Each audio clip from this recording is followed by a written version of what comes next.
AT&T welcomes you aboard Spaceship Earth. Like a grand and miraculous spaceship, our planet has sailed through the universe of time. Remember how easy it was to learn your ABCs? Thank the Phoenicians. It turns out there are copies of these books in the libraries of the Middle East, being watched over by Arab and Jewish scholars. Call it the first backup system.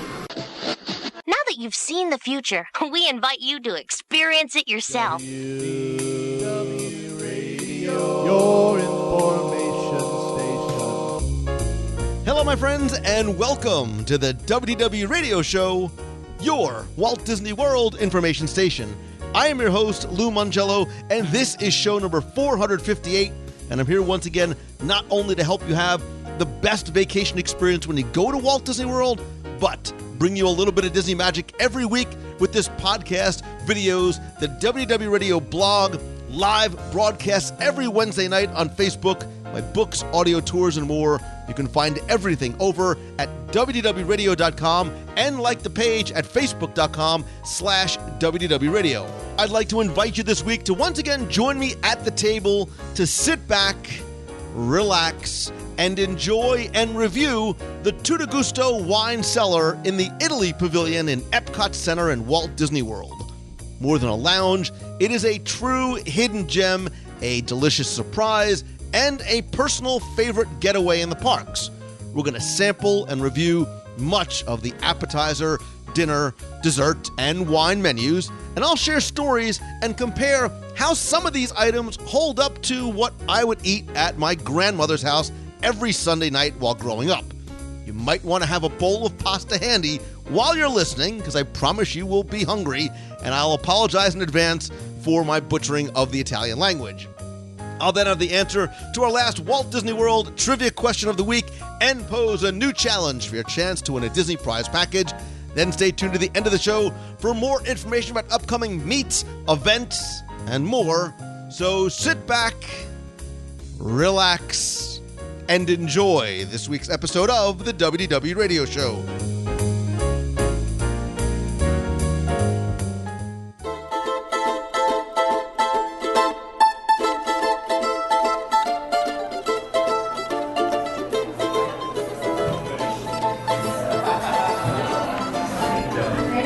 If you're a frequent Walt Disney World visitor, chances are you have them. You have one, maybe more than a few.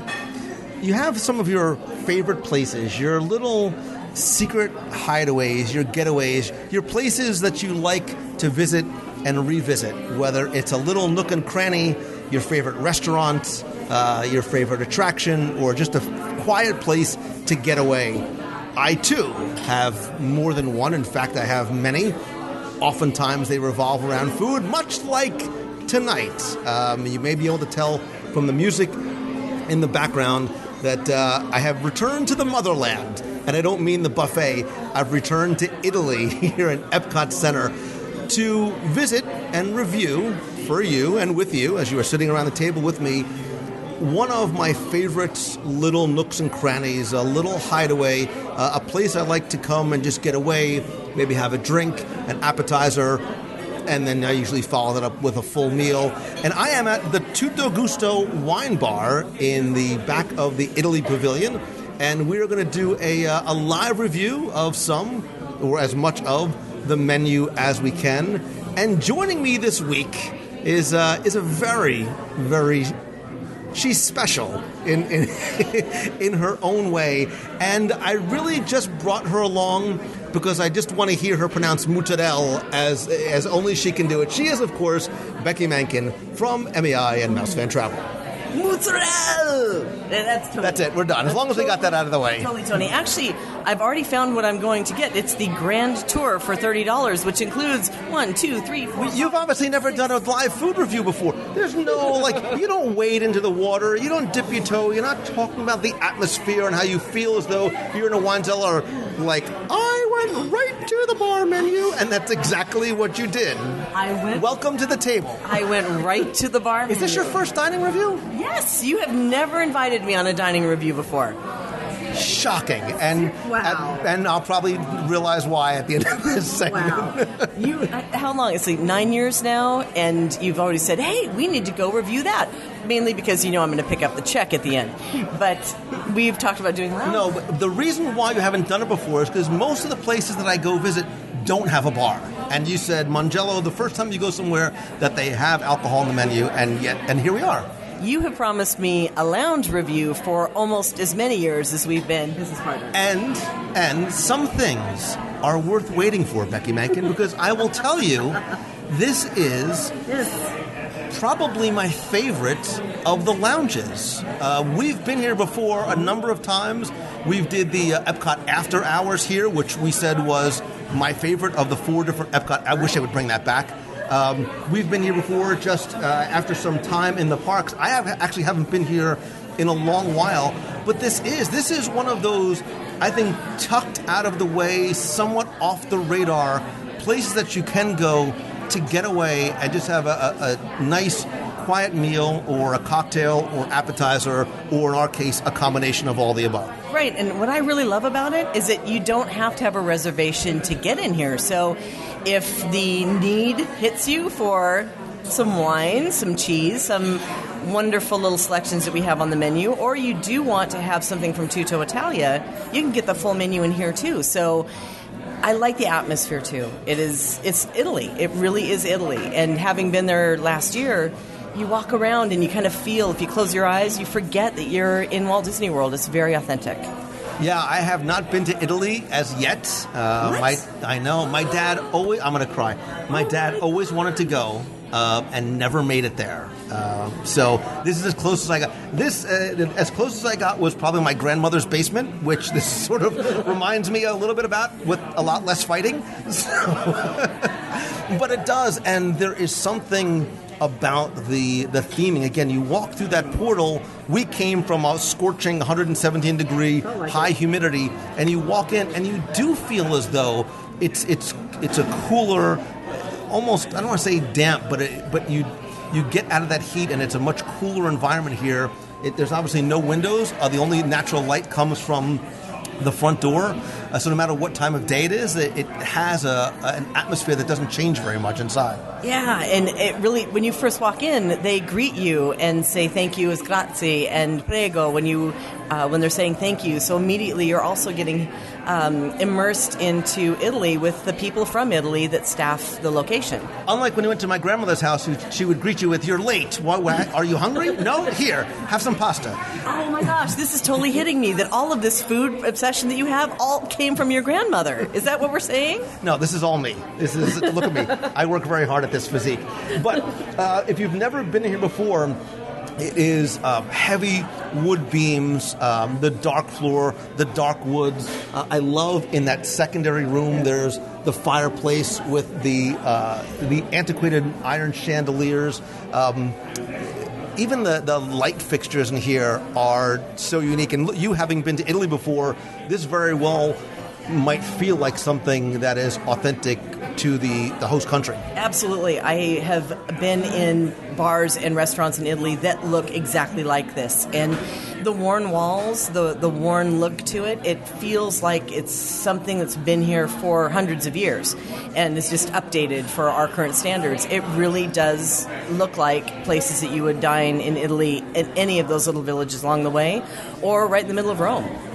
Yeah, and when you walk into, there's a beautiful bar with dozens of wines. So you don't even need to sit down. If you want to just come in and get a glass of wine or a cocktail, or as Becky is craning her neck to look at, and this reminds me of something that you would find in sort of like an Italian bakery, or in New York or Brooklyn, you'd find the glass case with desserts and some antipastas and things like that. So very small snackable portion.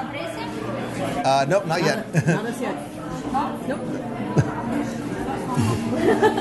They're trying to get They know us so well. They're just trying to they're like, oh, Lou Mangello's here. Just yeah. Start the food rolling. But when we've been here before, again, you can, we'll sort of go through the menu.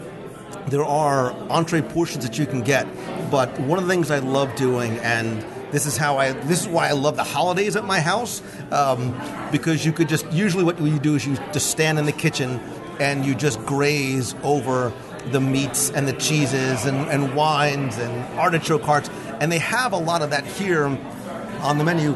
And like you said, Becky, you can also order from the next door Tutto Italia restaurant, but I think what we're here for really are what I think the specialties of Tutto Gusto is. Ciao. Happy with something? Ciao. Yes, so Ms. Mankin, if you're nasty, would you like a beverage? I'm Of course I would. would. And of course, I guess we have to start with. I gotta. You know what? A mimosa. Oh, perfect. Mimosa. So look at you. So when in Italy, I think it's only fitting that I have a. There was a sweet wine in there too. I noticed because it was so rudely being ripped out of my hand. We've got Moscato if you like sweet wines. Oh, that's right up your alley. Yes. Wait a minute. What kind of Moscato is it? We've got Fior d'Arancio Moscato and Moscato Rusty. Would you like a taste? Love a both? taste. Yes, please. I'll be right back. Okay. Perfect. Thank you. Oh my gosh, I love his accent. We can just stand Slow there down, forever. sister. That's so.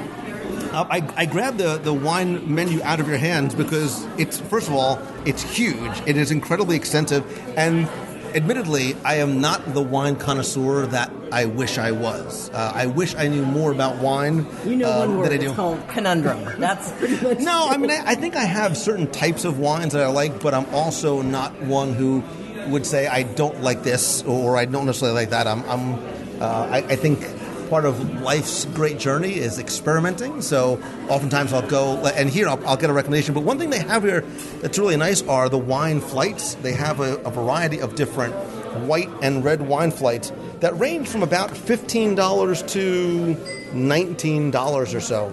This is awesome. Fior d'Arancio Moscato, more sparkling, and Moscato Rusty, less sparkling. And Oh, Now so he brought. repeat what he just said. You don't want to hear my Italian accent. It's worse than yours. So we brought you 2 samples of Moscato.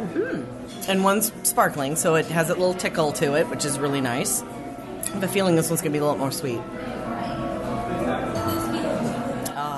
best, right? I knew it. But That you is never know. You gotta try though. fantastic. Yes, I'm going to keep working on both of the small samples, but I would love to have a glass of this one. What was it again? Say it again. Moscato Rusty. Moscato d'Asti. Excellent. So remember that for me because next time, because we're here probably more than we need to be here, I need to try this again. Awesome. I think I'm going to, because I don't necessarily have a favorite, I think I'm going to have a red wine flight, please. Which is your favorite? So it's up to you. It's up to your taste. Do you prefer softer reds or more strong, like drier reds, more spice, more fruity? Up to you. How about this? I'll make it easy. Something more in the middle. How's that? In the middle, so this one is applied of balanced red wines, okay? So a little bit fruity notes, and you're gonna try 3 different wines, and usually they fit everyone's taste. This one is powerhouse reds. They are stronger, they are more spiced, more for different tastes, but it's up to you. I suggest this one if you're undecided, just to be sure. Okay, I'll try the soft, elegant reds to begin, please. Perfect. Thank you. It just looks like you too. It just explains you on so many levels. Soft and elegant. That's who I am. So I think if you're not a seasoned wine veteran, I think though they have 4 different white or 4 different reds. They also have a dessert wine flight, which to you was like that was your meal. But I think it's a really nice way to get an introduction. And as he was saying, you tell him sort of you don't need to know the exact type or label of the wine. You tell them what you like or what you're willing to experiment, and they'll recommend something that'll give you more of a tasting than a little bit of a journey. Which is nice because it could be that you have never really experimented with Italian wines, and you might want to try a red that you've never tried before. And those flights give you that opportunity to reach out and test things that you haven't done before at a pretty reasonable price as well. Yeah, like I said, they're all between about $15 and $20, so it's a really nice way to sample. And the one thing, too, if you go through the menu, it does help give you a little bit of an education, a very basic sort of education of what the different types of wines are, what the different regions they come from.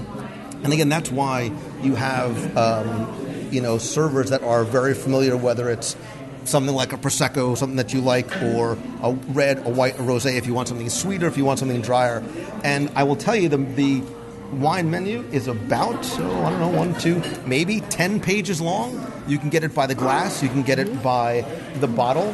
There are also a number of dessert wines, as well as special Italian sort of aperitifs and cocktails and beers as well. So even if you're not a wine drinker, or if you want something obviously non-alcoholic, there are plenty of those here as well. Right, and all you have to do is look at the bar behind us to see the variety of choices that they have. It's pretty well stocked with several bottles of wine and several things that you might want to partake in if you'd like. And one thing that I really like about these small flights, the bites, the flights of wine that you can put together, you don't have to come in here and have a meal.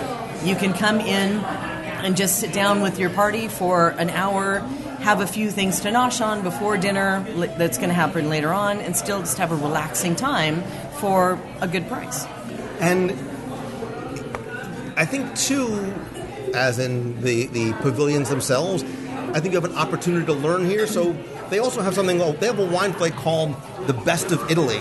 And it basically said, look, if you ever looked at a wine list and said, look, I want to taste a lot of those, but I don't necessarily know if I want to buy a bottle, they have a Best of Italy that showcases some of the best wines that they have to offer. And it really does sort of help take you on a journey with a Prosecco and then sort of moving on to some of the other wines. They also have a grand tour, which gives you 6 wines to explore in really a little bit more in depth. A Prosecco, and then I'm not going to butcher some of the other different flavors. And that runs about $30. I don't see Becky smile the same way as when a glass of alcohol is put in front of her face. I do want to point out the fact that my one little glass here equals one of the 3 glasses that they have just placed in front of you. No. Listen, these are just tastings, and it's like it's grape juice. That's what I'm saying is for a tasting, those are good-sized pours for a tasting. So can you tell me a little bit about that? From where the ticket is, we've got Montepulciano d'Abruzzo from the south of Italy. In the middle, Barbera d'Alba from Piedmont, and at the end, Valpolicella. It's the little son of the Amarone from Veneto. They're all balanced red wines. The first one is the most fruity that we have, and they're not dry, they're not too fruity, so it kind of fits everyone's taste. I hope you like them. Thank you very much. Would you like to order something else? We just need a couple of minutes to go to the menu. Thank you. Enjoy. Salute. Ms. Mankin, cheers, or as they say, salute. Salute. So, I was just looking over the menu that you took out of my hand. Oh, go ahead. That is phenomenal. It's delicious. So what I like about it is sometimes some red wines are very strong. You really taste the tannins, and it's almost a little bitter. It's very smooth. You let it sort of coat your palate and sort of get the flavor from the front and the back. It's very nice. It's very smooth. That's a really nice sort of... I could sit by the fire and sip that all night long. So basically you may have a new favorite.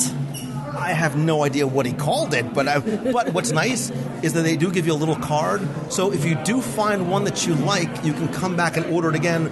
Or when you go to another restaurant and you want to impress your date, your dad, your whatever, you can actually pretend like you know what you're talking about. I'm going to keep this as like my little cheat sheet.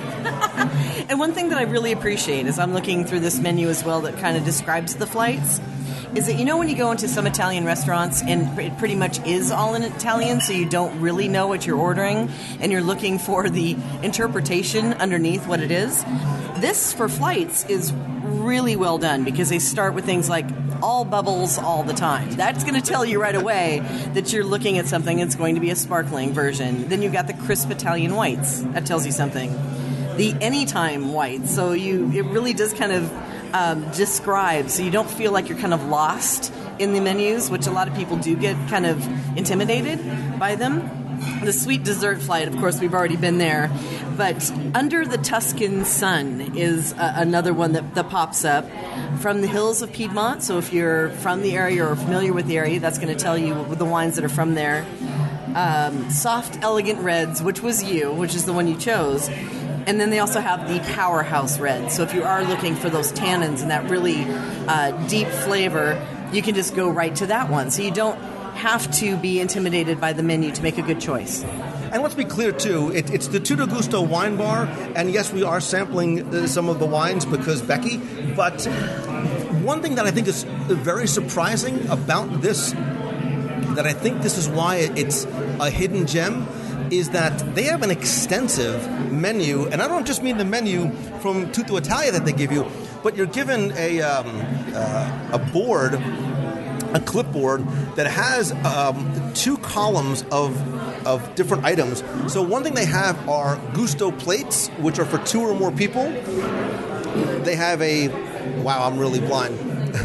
They have a La Siciliana. Gosh, I took 2 years of Italian, did not do very well. Mangello, you're doing a great job for your brethren. So, like the wine menu, Becky, the menu also gives you not just a translation, but really a description. So it starts off with Gusto plates, which are for 2 or more. And again, I think that's, well, look, what a little romantic evening we're having.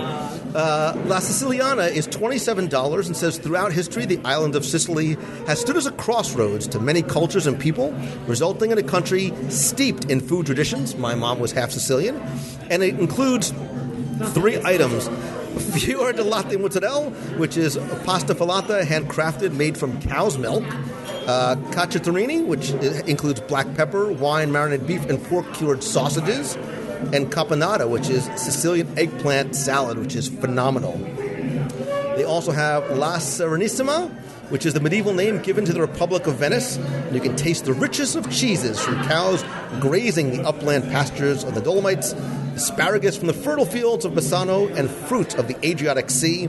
So they have Asiago cheese, white asparagus bianchi, and ensalada de mare, which is shrimp, squid, octopus, and lemon, which is actually... I know.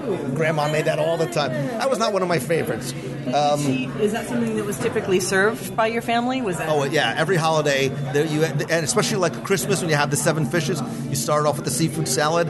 I usually just ate the celery and passed the rest to my dad. Or under the table to the dog. Did you typically do that in your house? We had Grandma had no dog, so but I had my dad, so he ate everything. The Alpina is from the northern province of Piedmont, bordering Switzerland, with its alpine terrain and fertile valleys, home to some of the finest cheeses of Italy. Now you're speaking my language. I know how much you like cheese. I do love me some cheese. So they have a Fontina of Val d'Ostana, I should have the waiter read these instead of me. It sounds so much prettier from him. They have a Latour, which is a blend of cow, sheep, and goat's milks, and another a Gorgonzola, which is a very blue vein cheese. And these all run about $24 to $29. They also have La Maiala, which is a number of cured meats from the salami region.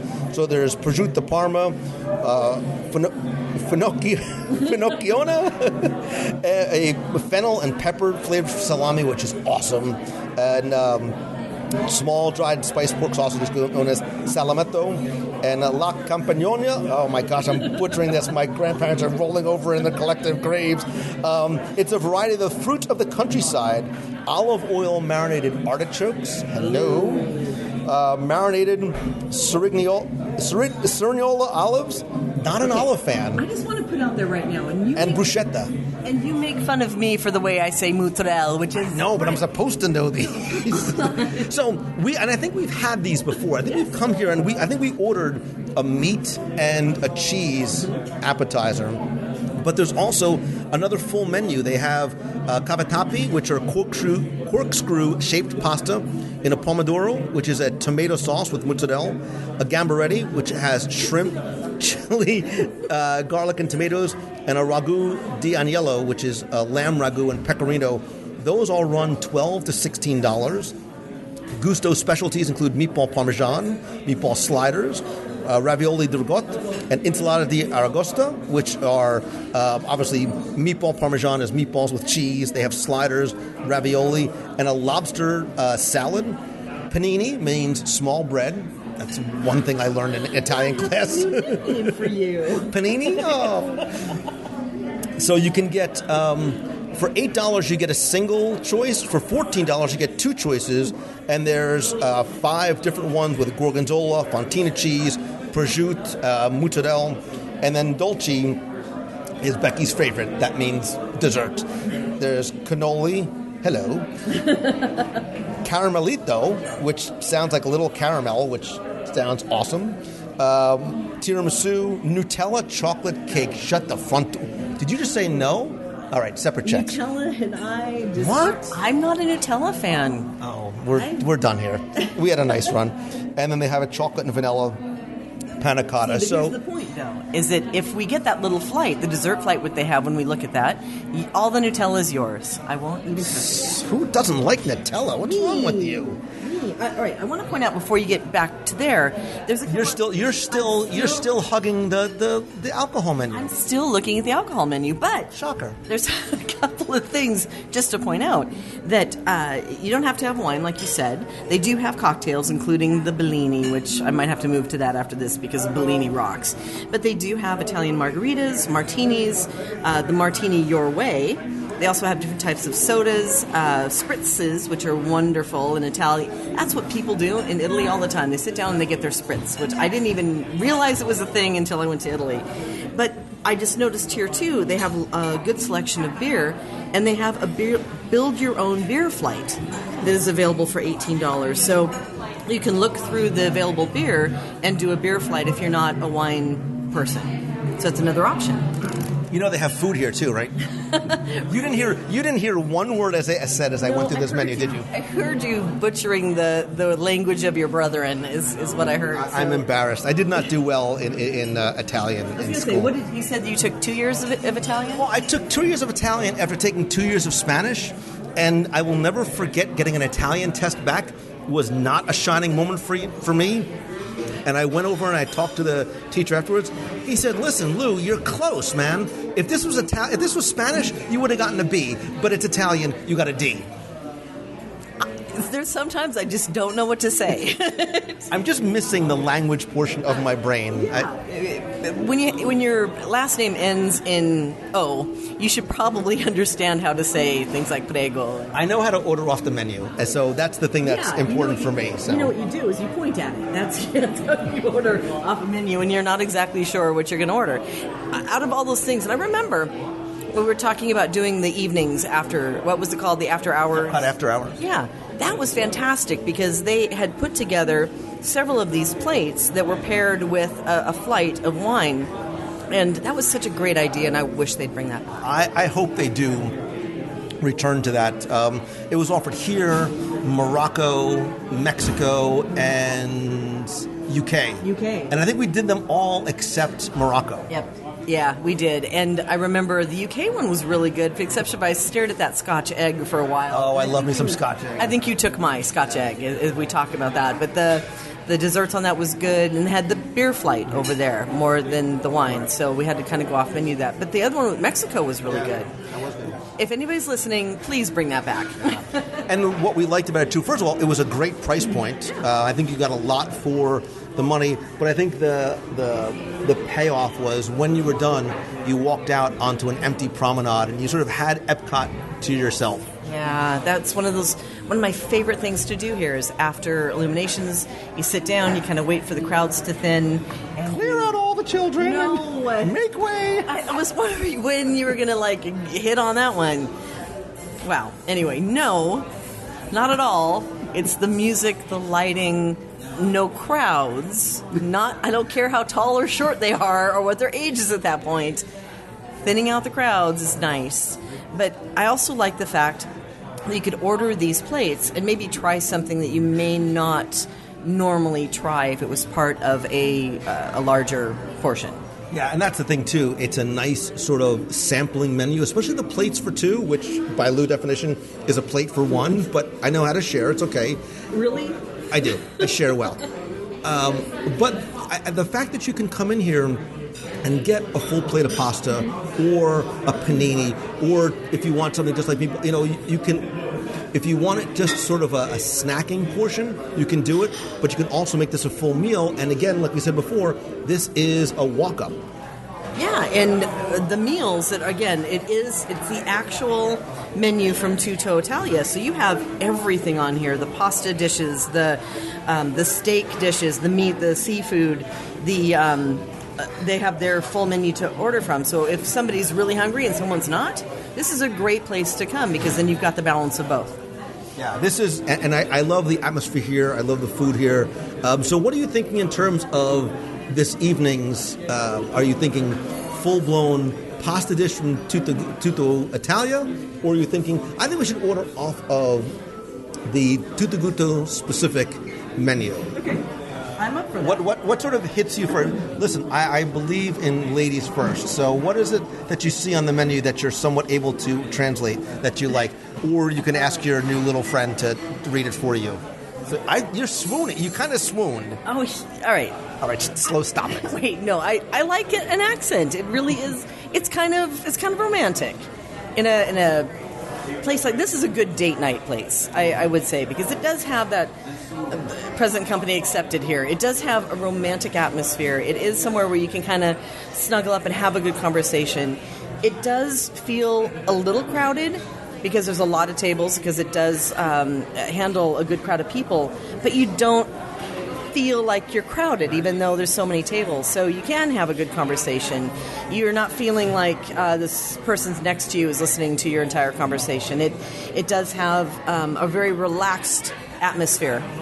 And you don't feel like, and I've been here before, you can spend a good amount of time here and never feel as though they're trying to turn over tables. So in this area by the fireplace, for example, there are couches with low tables. It's a place that is meant, I believe, if you want to grab a quick dessert or a quick glass of wine, you can. But I think the way it is best enjoyed is by taking your time. It's a great place to have conversation, right? It's not loud in here. There's not a lot of music. Even when it's crowded, it's still not as loud as my grandmother's basement.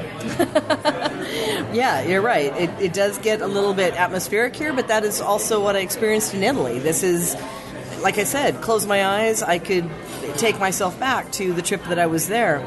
And in looking at this menu, I think that we should probably pick something that has the cheeses, but I spy a couple of things on this that look really good. I think, listen, when in Italy, you need to do as the Italians. I think we need some cheeses and some meats. And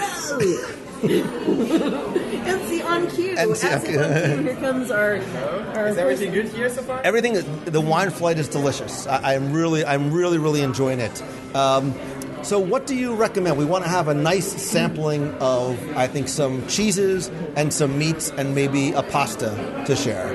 And she wants something else. Well, yeah, because the meatballs parmesan looks fantastic. Okay. But so does the ravioli as well. So I will let you pick between those two because they both sound really good. My question to you is, why choose? This is true. How big of portions are those? So this basically it's a menu of small portions. Okay, on this part of the menu you've got small portions of food, usually to get as an appetizer. So you get a small amount of everything, and you can mix and match every item that you see there. So imagine this as a list of items, and you can create your own board. We have learned something today. As if it couldn't have gotten any better, it just did. Yes. So you're saying for the shared plates of two, you can pick and choose the three. Three items? You want? 1, 2, 3, 4, 5. Now I want to hug them. Wow. Oh, so I think that we need to get a nice sampling of cheese and meat and artichoke hearts. And mozzarella has got to be on it because he just likes saying mozzarella and I like mozzarella. But, we're just fighting over that. So, apart from that things on the menu, you can see everything that's in here is in the fridge behind you, okay? So if you're interested to look at them, just sneak there. We've got also pizza rustica, which is the round focaccia that you can see with different toppings, tomato, onions, olives, or plain. We've got also Parmigiano Reggiano, caprese salad. Well, caprese for you would be like caprese salad, and robiola cheese. Okay, that's a really good point. How do you pronounce that properly? Because everybody does it incorrectly. Caprese? Caprese. Yes, but it's not the caprese the problem here. It's the bruschetta. It's not bruschette, okay? Bruschetta. Bruschetta. Yes, that's This perfect. is the Italian here that needs to figure this out. Grazie mille. Buona giornata. Now, can you say it again? You're Not in front of him, I can't, because I can't say it that way. It's okay. She can teach you. She said it properly. If she's teaching me, something's wrong. My last name ends in a vowel. Hers doesn't. Exactly. Oh, okay. Welcome back to Italy then. He needs a lot of help. It's okay, and I will give you as much help as I can. Lovely. So, if I can suggest you something, I mean, if you were interested in ravioli or meatball parm, just to let you know, the meatball parmigiana is a plate with 5 meatballs, melted mozzarella cheese, and tomato sauce. Yes. Yep. The ravioli di ricotta are my favorite with the lasagna from the other menu, and they are ricotta ravioli with parmesan cream, really tasty, and pieces of ham and chicken. Yes. Okay, yes, everything. I'll let you think about this for a while, create your own plate, and come back again. Okay. Good. So what are your favorites? So basically for this one, I would get the prosciutto di Parma, which is the very same as in Italy. La Tour, if you like soft cheeses, it's creamy, it's tasty. And those two are one good meat and one good cheese. If you like fennel flavor, we've got a fennel salami, the finocchiona. Oh, you had me at fennel. All right. Then we have mozzarella, we have caprese if you want. Say that again. Caprese. No, the other one. Mozzarella. Mozzarella. La. Okay. How do you normally say it? Wait a minute. Wait. How do you normally We say have it? a friend who will put together these meats and cheeses from New York and brings it down. And he walks in and he says, "It's mozzarella." He just, it's a mozzarella and mozzarella. Well, how do you say it? Mozzarella. But there's an A at the end. Yes. So it's a combination of both. So mozzarella. Yes, make it both together and becomes mozzarella. Mozzarella. Mozzarella. I like the way he says it best. I do too. So up to you. We've got the mozzarella just plain here.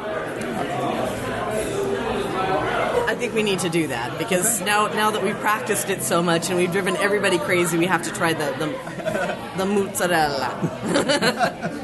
Tony, mozzarella. And then the prosciutto di Parma. Prosciutto di Parma, yes. Don't hurt yourself. Oh, wait a minute. You're the one that just like Keep going, I'm starving. The La Tour. La Tour. So there we have some meats and some cheeses, and then yes, the meatballs parmigiana and the ravioli di ricotta. Ravioli di ricotta. I do Italian better than you. To add also the finocchiona, the fennel flavored salad. Yeah. Oh, yes, please. Sure. And if you need to just pull that table over to lay it all out, feel free. We'll feed everything, don't worry about that. Perfect. Would you like everything together or first the However, appetizers? whenever it's ready, just, yeah.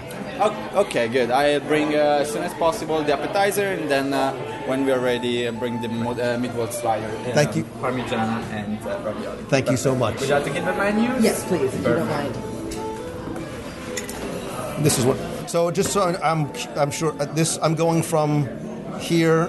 This Yes, is okay. yes. Because the first one is the most fruity, so basically it wouldn't not hurt, but change your palate that much as the other ones probably. So And how do you pronounce this first one?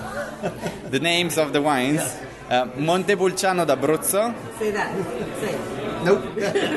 Barbera d'Alba, and Valpolicella. You're totally going to call that middle one La Bamba, aren't you? That's Enjoy. Thank you very much. So your La Bamba wine. I am so excited. I can tell. You were glowing. Your you're doing that whole giggly face thing that you get when you're excited about this. Because listen, it's funny. It's a quick story. You're never going to believe this. When I was really young, I was exceptionally skinny. Like I was like pencil thin. My parents used to bribe me to eat. Obviously, it all kicked in one fell swoop, and I gained all the weight that I couldn't as a kid. But there is something. Obviously, I enjoy the dining experience, but when you are presented with and introduced to foods that look and smell and sound and taste so good, we've said in the past, it's an attraction, right? This to me is as much of an attraction as anything else. I would wait online longer for this than I would for Space Mountain. I totally believe that in your thing. But one thing I do enjoy about the presentation that we've had before, and hopefully they're going to do the same thing with us on the boards again, is that it feels homey. It doesn't feel like a restaurant at that point. It does feel like you're at friend's house and they have created this masterpiece of meats and cheeses and put it in front of you. And I'm anticipating having that same type of experience. So like you said, it's an attraction. It does not feel like you're just walking into a restaurant just to have something to eat to go back outside. And I appreciate that. And I think that that's one of the wonderful things about this location. And whatever Epcot is, was, and will be, it, like many other places, is an educational opportunity, right? We're learning here without realizing that we're learning, right? Trick your kids into learning. You learn so much about a culture and people through their food.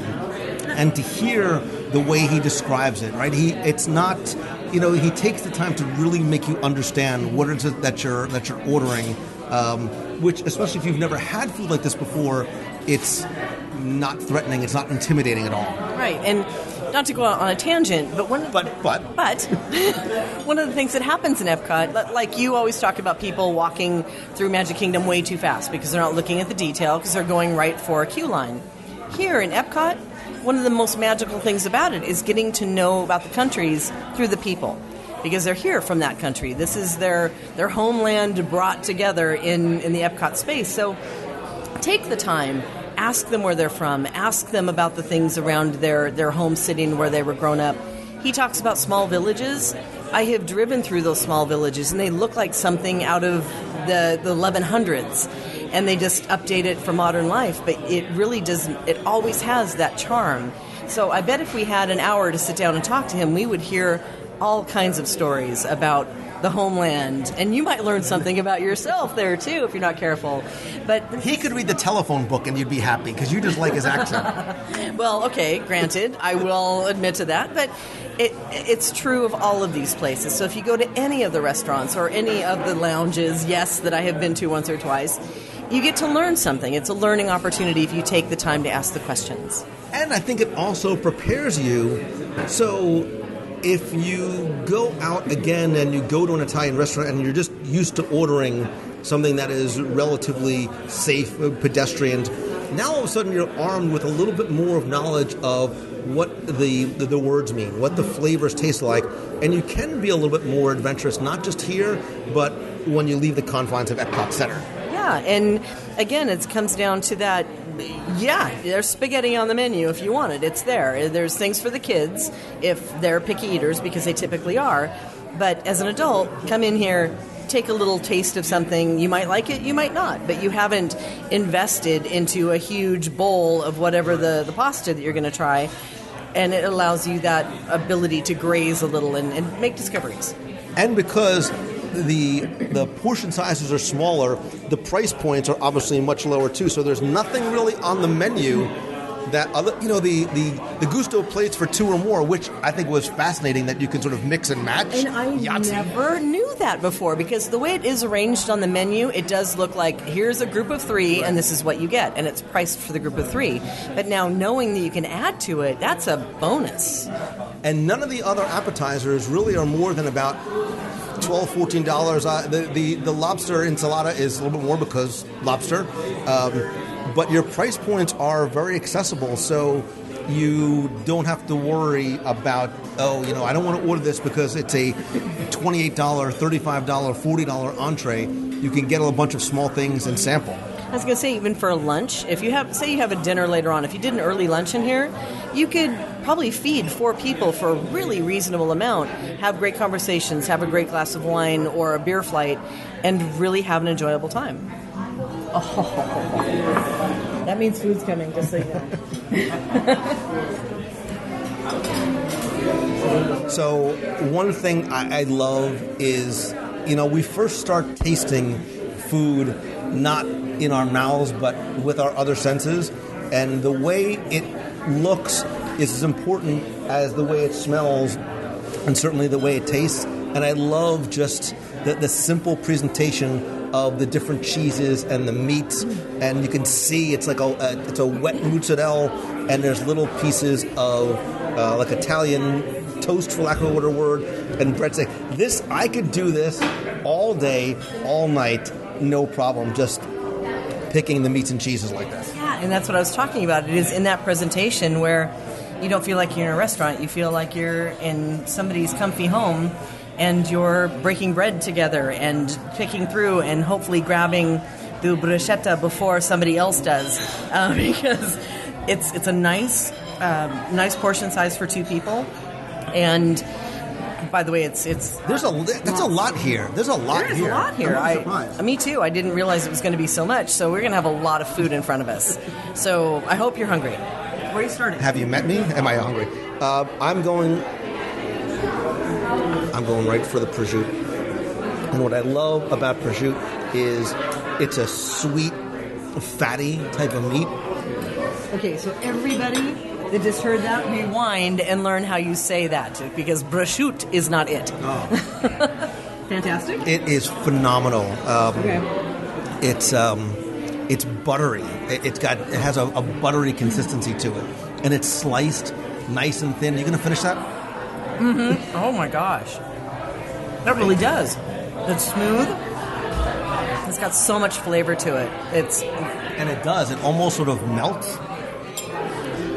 So let me move over here. Put that on this, and you have a sandwich. We're never leaving here. I can just tell at this point. You could pretty much live here. Uh-oh. So, a nice piece of salami. You can taste the little bits of fennel seeds in there. You've got to try that. It'll change your life for the better. I'm still stuck on this one over here because it tastes so good the first bite, and I was in a hurry to say something. I want to enjoy this bite. It is. It's and I will always go for the savory over the sweet any day, and twice on Sundays. I could do this I could do this all day, every day. So look at that cheese. What was that? Do you remember which one that was? It's the cheese. It's the cheese.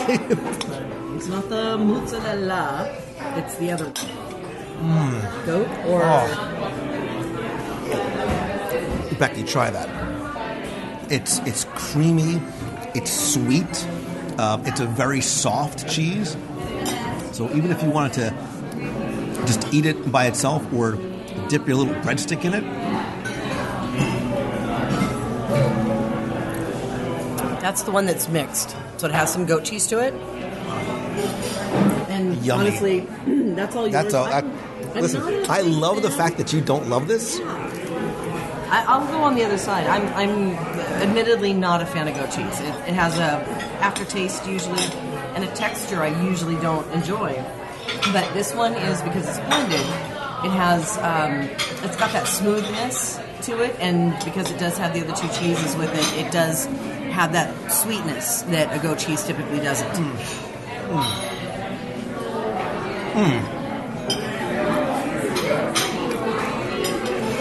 And then when you pair this with a glass of wine, it changes the flavor profile, not just of what you're eating, but the wine itself. This is definitely part of my death row meal. I would start off with this, and then I want to have angel hair pasta bolognese, and then just flip the switch because I'm ready to go. Okay, so now I want to learn a little bit. Oh, wait a minute. Hold on. Is everything good here? Everything is phenomenal. Everything is phenomenal. It's delicious. Keep enjoying them. Thank you very much. You may be here a while. Uh-oh. There's more. Right in front of Princess right there.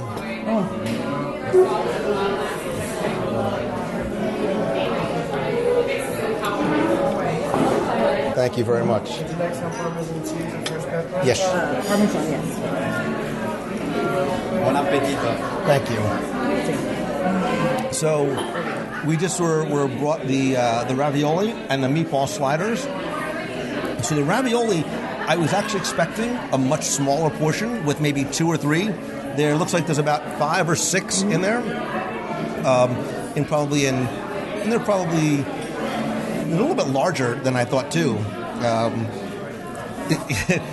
So they're bigger than Chef Boyardee. I'm trying to compare it. I'm trying to relate it to probably what Becky ate as a kid. So they're.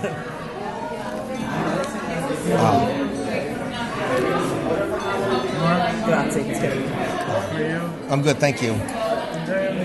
And there's nothing better than like fresh, sharp cheese. I could eat cheese. This plate of ravioli is right under me, right under my nose, and I can smell the herbs, and I can smell this ravioli. And if we're not careful, I will eat this entire plate. No, you're not, because while you're sitting over there blabbing away, I'm just going to reach over. Oh, look at that. Look at that nice little cream sauce. And that plate is hot.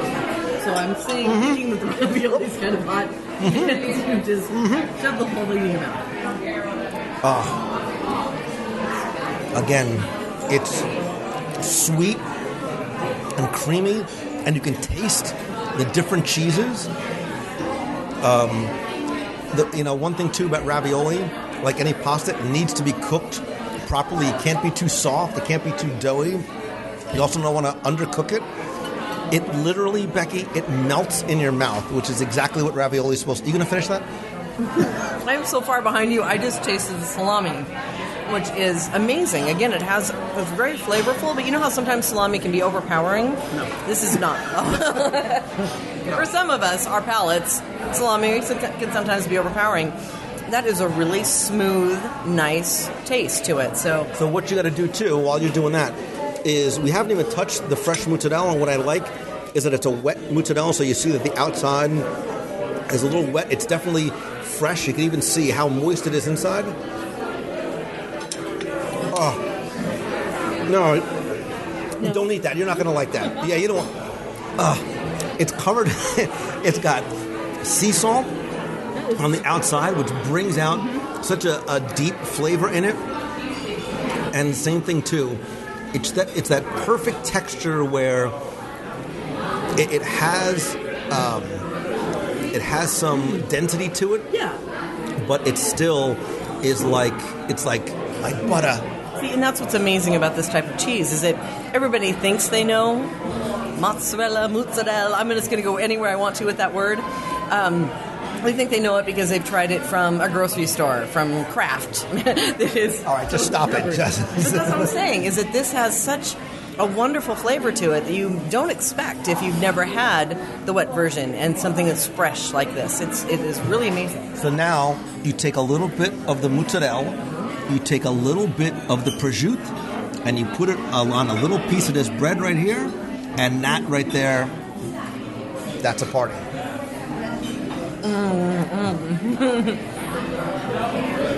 You keep doing that, I'm going to do exactly what I just said. I'm cutting myself a pizza mozzarella, and I'm getting my ravioli. Easy. Since you're not going to eat this, I'm just going to use my hands. I'm going to wrap it up. This is why at Christmas time, nothing ever actually makes it to the table, because usually I just stand in the kitchen and eat it that way. Oh. That is... All right, what did you just do? You put. You're going to tell me in a moment? You're making all kinds of hand signals. I don't know if it's a heart attack or you're in love right now with I'm the food. flailing my arms like my grandmother.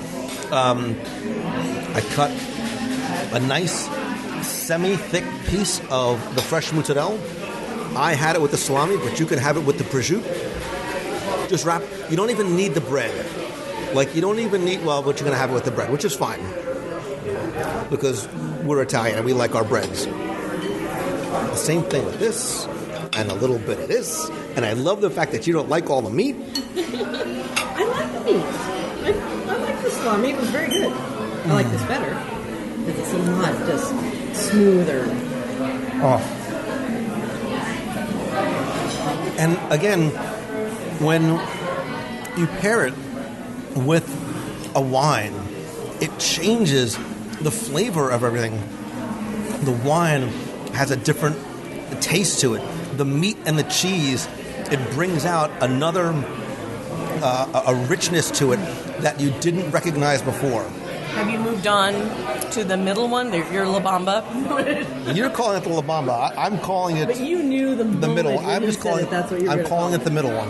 Okay. So you're pairing them. You know what? I'm gonna call it Bobby, Peter, and Greg, so I know which one is which. I'm on Peter right now.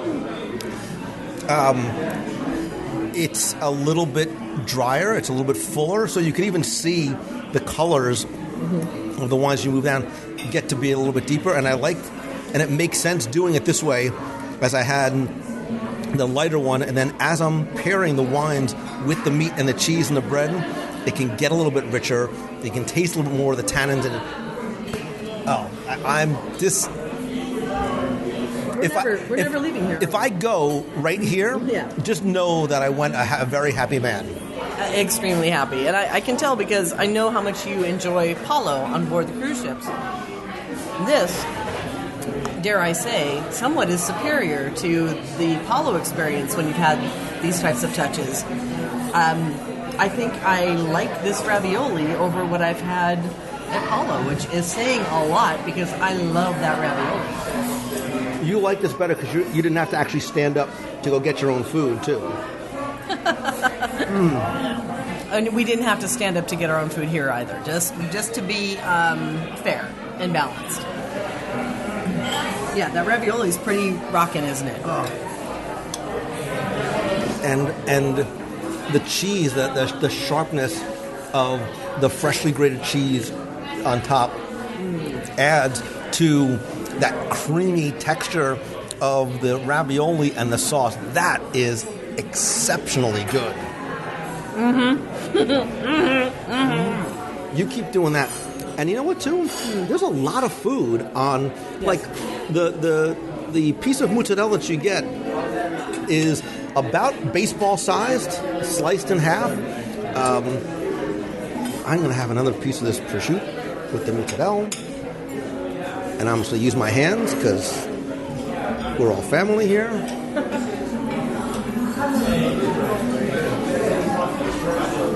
By the way, my friend, if you're listening and you're on the treadmill or outside running, I'm sorry. This is not what you. I should have put a disclaimer at the top of the episode. Yum. I'm kind of hovering over this last piece of ravioli because I'm hoping that you're not going to want anything to do with it. You know what? I eat strategically. And what I mean by that is I'm going to go to the meatball slider because I want to make sure I have some of this as the final flavor in my mouth. You might find that meatball slider is the thing that you just fall in love with, too, because those, if I remember correctly, are as fantastic as they look. Again, the meatball sliders, you get two. They are probably about baseball size. So here's the key. So before I even put it in my mouth, the first thing I did was, you see me sort of massaging the bread because the bread is what makes or breaks it, right? That's one of the things that Florida sometimes suffers from as opposed to coming from the Northeast. It's the water. But whatever they do, like over in Viennanopolis, or they really import the water, the mineral content is different. What's important is that you get that nice crust on the outside, but inside it's still light and it's soft and it's buttery and it absorbs. Look at the bottom how it absorbs some of the cheese and the sauce, and then you sort of squish it down like this. and then you try and jam this gigantic slider in your mouth. I'm so happy this is an audio podcast and not video.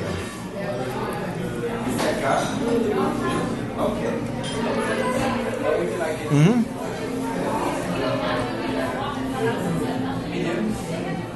Oh, God. So, the first thing I noticed was the crunch of the bread. Like, that's key. It's critical. The texture is as important as the flavor. And what's nice about a slider like this is it's layers of flavor. You get that bread, you get that warm, buttery cheese from the mozzarella, and then you get this explosion of flavors from the meatballs, right? You can taste the cheese, you can taste the herbs, you can taste the oregano in there. That is a tasty meatball. You've got to try, and it's huge. You have fallen in love with an Italian dish, is what has happened, because there is looks of joy in your eyes right now that I have probably not seen before. I don't think I'm going to be as So, quick story. delicate. When I was a kid, our typical Sunday would be we would drive from New Jersey down the Belt Parkway, God help us and save us, into Brooklyn. We'd go to my grandmother's house. We'd eat for 7, 8, 9, 10 hours, argue, and then leave. And then my dad, being my dad, would drive to Coney Island, and we would stop at Nathan's because you got to get a hot dog and french fries for the car ride back. Was that a Obviously, thing? That was a thing. Okay. And you got to get Nathan's in Coney Island, where they haven't cleaned the grill in like 70 years, so you got the flavors off. But then Monday, gosh, your jersey just came out. but then the next morning, my mother would take the leftover meatballs from the night before, because my grandmother, like if there was 15 of us there, she made 176 meatballs. You hungry? No, here, have a meatball. So I would bring in, she'd slice the meatballs up and put them in between bread, and that would be my lunch. I was not a popular kid in school, and by school I mean grammar, high, college, law school, but in grammar school, I would bring my meatball, and all of a sudden everybody wanted to be my friend and wanted to trade me for lunch, because the cold meat. I'm reminiscing about, as a child, I grew up in an Italian household. This very much reminds me of the kind of food that I had at home and at the holidays, and it's so hard to find a good meatball outside of your grandmother's house, but this is excellent. Perfect. Did you like the finocchiona, the salami? Look at me, there's nothing left. Good. Do you like the matching with the wines? Absolutely. It really it brings out a whole different flavor profile as you start to pair the wines with the food and the cheese. Good. Perfect. And how about the ravioli? I'm guarding it. There's one left, and it's going to be mine. And I will fight him for it if necessary. This is fantastic. It's my favorite, I told you, and I'm really happy that you liked it. So, question for you, from where you're from. Is this like a typical lunch? What type of meal is this in Italy? So, this is more like an appetizer. Usually we get this as an appetizer with some drinks. Usually we go in a bar like this one, and we get a spritz, some drinks or a wine glass. We get some salami or cheese, or something to snack on. And then we have dinner later. Usually with the ravioli would be a perfect dinner. The polpette, the meatballs, maybe also. But usually we get pasta, we get some meat sometimes, but we live on pasta in Italy. So yes, the ravioli di ricotta would be our dinner, and this the appetizer with some good food would be perfect. So this is a typical Italian food. Now you've learned something about your brethren. Yeah. I can do this all day, every day. Good. Keep enjoying then, okay? Thank you. Yum. They see? Italians know how to eat. I wanted to ask you, because the Italian mother or grandmother thing, where eat, is that just a stereotype, or is that real? No, it's real. Was your grandmother like that? Yeah, it wasn't. It really was, are you hungry? No. Eat something. Look at you. You're withering away to nothing much. And I was. But I remember growing up, a typical Sunday dinner, everybody would sit around the table, and there would maybe be 25 or 30 of us. right? Typical big family. And it would just be, just when you thought it was over, just when you thought you were done, they pulled you back in. So she would bring out like a bathtub-sized bowl of salad, and you started with a salad and an antipasto, and then you had pasta, and you're like, oh, good, I'm done. No, because then you got to have the chicken cutlets or the veal cutlets, and then you got a little something else, and then you got dessert, and then when the kids are ready to go home, no. The adults have to sit and have coffee for 7 hours longer. But with the coffee came the dessert. So we did. We brought home like a U-Haul full of food every Sunday. Okay, well, I can definitely imagine that with the food we have in front of us being put in front of you for lunch or dinner. What did you have for breakfast? What was like the typical grandmother breakfast that they threw upon you? I can't believe how good that meatball is. I cannot believe how good that meatball is. What was the question? Breakfast.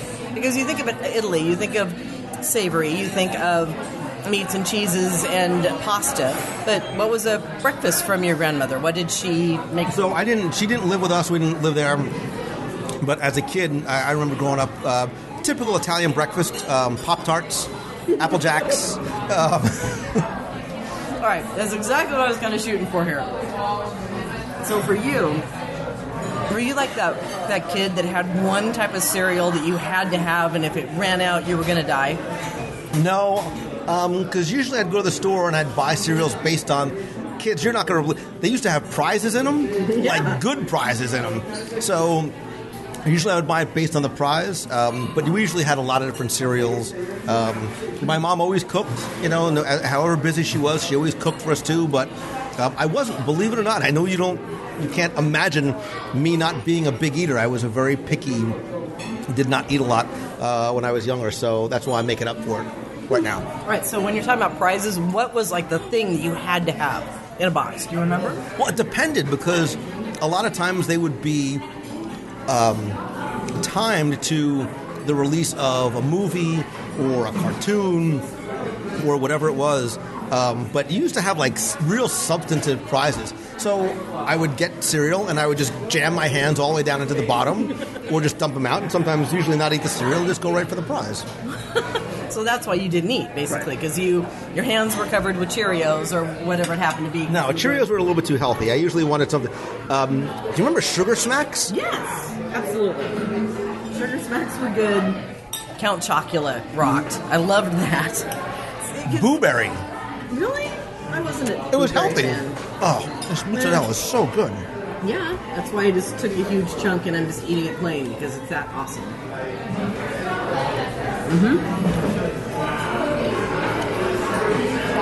Pop-Tarts. So we ordered 4 of the shareable items at the beginning and 2 small portions, and we're eating our faces off, and there's still food left. Yeah, and I'm feeling full.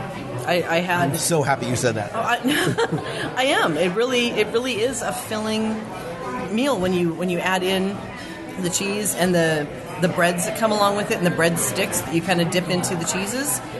It is a filling meal. If you're drinking along with it, that helps. But for what I'm seeing here, we're kind of slowing down, and there's still a lot of food there. I'm only slowing down to keep up appearances for the show. Plus, I'm only using one hand, so I'm at a bit of a disadvantage. Here, I'll split this with you. I was going to say, I was trying to distract you so I could grab all that without you seeing.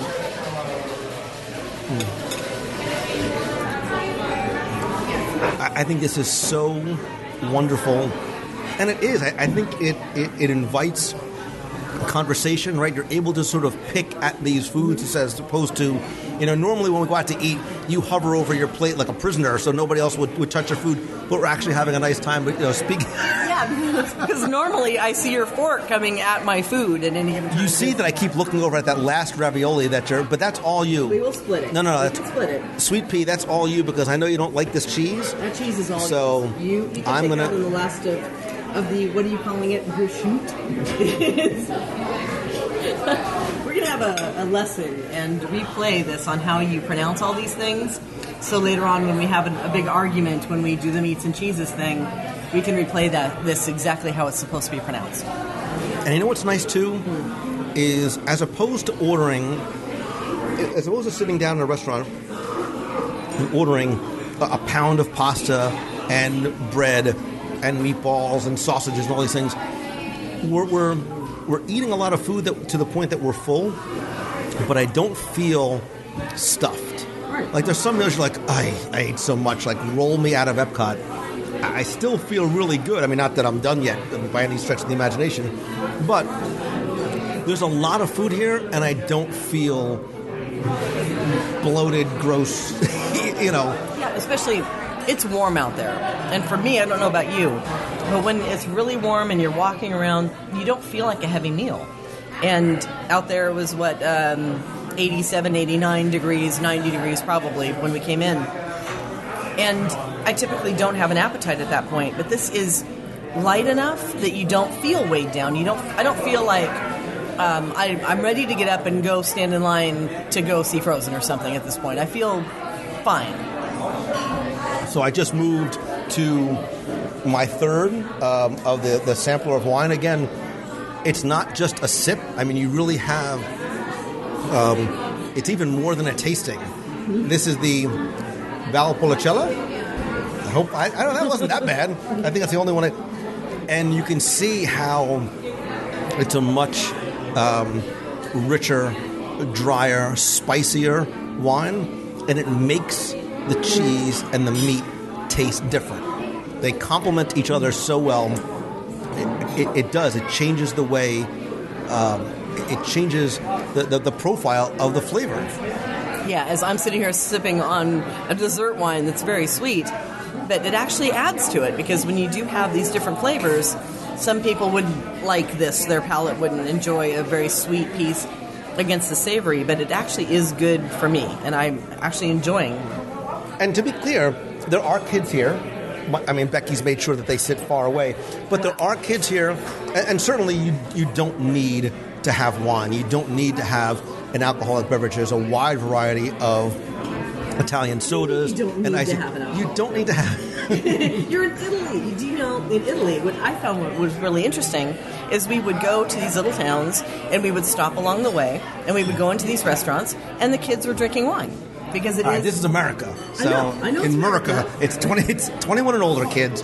20 and older. I know. All right, Mr. Legal, I get it. But in Italy, it is widely. It's more common. It's very common for the family to share vino. Right. Wine is served much more prevalently at non-breakfast meals, and I think, again, I am not a drinker. I would normally just get a glass of water before I got a glass of wine, unlike Becky. But, again, we're trying to sort of sample the flavors, and that's why I think the wine flight is such a nice option. You're not drinking a lot. You're getting just enough to get a sense of it. I think it accents the food, and then if you choose to go out at another time and you're looking to be more educated on wine, something like a flight is very, very helpful. And look, he brought you samples beforehand, so you were able to taste it even before you ordered it. Yeah, I really did appreciate that, because the types of wines that I do like, if you can order a Moscato, but there's sometimes a little bit more on the drier side for the Moscato, and I do enjoy more of a sweet wine. So it was nice that he offered that right away so that I could taste it and make a decision based on what my palate enjoyed. So I liked it. Yum. I have such a warm, satisfied feeling. It's not from the wine. It's from the bread. It's from the cheese. It's from just the atmosphere in here. Even, dare I say, the wonderful company, the music in the background. I think that's why I like this place so much, is we talk about the overall experience. It goes so far beyond the four corners of the plate. The dining experience is very much about the atmosphere. It's about your server. It's about the way that it's presented. And it's about how the food and the drink complement one another. Yeah, and the other thing I'm enjoying too is just watching people and watching how they're interacting with the servers. No one's feeling rushed. You don't feel like the guy's hovering over us to wonder if we need something fast so we can get the check and get out of here. They're all having conversations. They're all talking about what's on the menu and what it means and what the wine is and what the choices are. And at every single table, I'm seeing people with smiles and having great conversations. So that's that feeling you get here. It's not rush, rush, rush. It's relax, enjoy, like you really do when you're in Italy. And look, most restaurants you go to, it's about turnover, right? You got to turn the tables over as fast as you possibly can. I get very much the opposite feeling here. They will sort of just leave you at your own pace, to your own devices, to enjoy it at your own pace. He's been wonderful coming over and checking on us, explaining to us what we're eating and how to actually go about doing it. And I think that is what makes an exceptional experience. I am so glad. I'm giddy like a schoolgirl. I can tell. What's really funny is probably what's happening is after you pronounce some of the Italian names, he's probably in the back and just laughing hysterically at the Italian guy who can't say anything in Italian. But it's fun to just be here and watch it. The other thing I was going to say is, take your time, enjoy. No one's going to rush you unless it's Lou Angelo standing on the outside waiting for a table to come in. Then you might feel a little bit of pressure. And look, we were able to, this is, we came here at dinner time. We were able to walk in with no wait. There are still empty tables. And I think that's because this is so off the radar. You think Italy and Epcot, where do you go to? You go Via Napoli, Tutto Italia. You don't even think, Tutto Gusto wine bar. It's a bar. It's a place to drink, not a place to eat. And I was going to say, that's probably one of the things that... Wait a minute, we should not be talking. I don't want to give the secret away. Forget everything that we said. No, I think that's actually one of the positives or negatives, depending on how you look at it, of making all your diner reservations 180 days in advance. Because now you've got a reservation for dinner, you're getting here, you might discover this place, but you might already have reservations at Via Napoli, so why would you come in here? So it is kind of it's a plus for those of us who do things a little bit more on the fly rather than having a reservation for every day of your stay. But for those who do, they might miss out on this great experience. I have one question for you. I have 2 words for you. You don't need that. Dessert? Dolce. And now, granted, I said that as I looked down. There's. Are you gonna finish that? Which one do you want? All of it? That's all yours. The cheese, listen, the bread. I believe in being a gentleman first. You take what you like, and I'll have what's left over. Mozzarella. She took the mozzarella. Curses. I would have had that mozzarella if it wasn't for you meddling kids.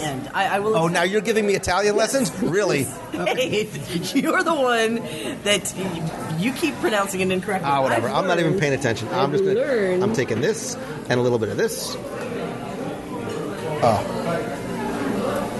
Look, there's a whole thing of bread and still that so cheese nice. Sitting right there. So you nice. You didn't even finish your wonderful bread that's on the plate. You got some catching up to do there. This was wonderful. I am so happy that we came here to do this. But I think we would be remiss if we did not at least explore the dessert option. Right now you have Nutella on your brain. That's the next thing is going to be free-flowing through your little brain cells because you know that Nutella is a health food. It's made from hazelnuts. That's probably part of the problem. It's made from nuts, ergo, et sum, it is healthy. By the Lou Angelo definition, if it contains fruit and or nuts, or meats, or cheeses, or chocolate, it's healthy. Chocolate, or if you look at tiramisu, you've got ladyfingers comes from flour, which comes from other things, which has more healthy stuff. It's salad. See, ladyfingers are like salad. Yes, exactly. I think at this point, we are so in love with what we've had here, we could probably justify anything that we found on the menu. And there's a tiny portion of Lou Angelo. And there's not a lot of tiny portions of Lou Angelo, but there's a tiny portion of Lou Angelo that would be more than satisfied finishing the last 2 sips of his wine and being done with the meal. Yeah. Like, you almost don't need it. The cheese and the meat was almost sweet, and I do prefer the savory, but in the interest of exhaustive research, I'm doing this for you, listener, because I'm pointing to this empty spot at the table as if you're sitting right there. We're going to do this for you. We're going to have a couple of desserts just for you. you're probably pointing at that empty part of the table that probably drank all of your wine that's in front of you now, because the glasses are pretty much empty. The plates are pretty much decimated. There is a little bit of cheese left, a little bit of bread. But I don't feel overly full, do you?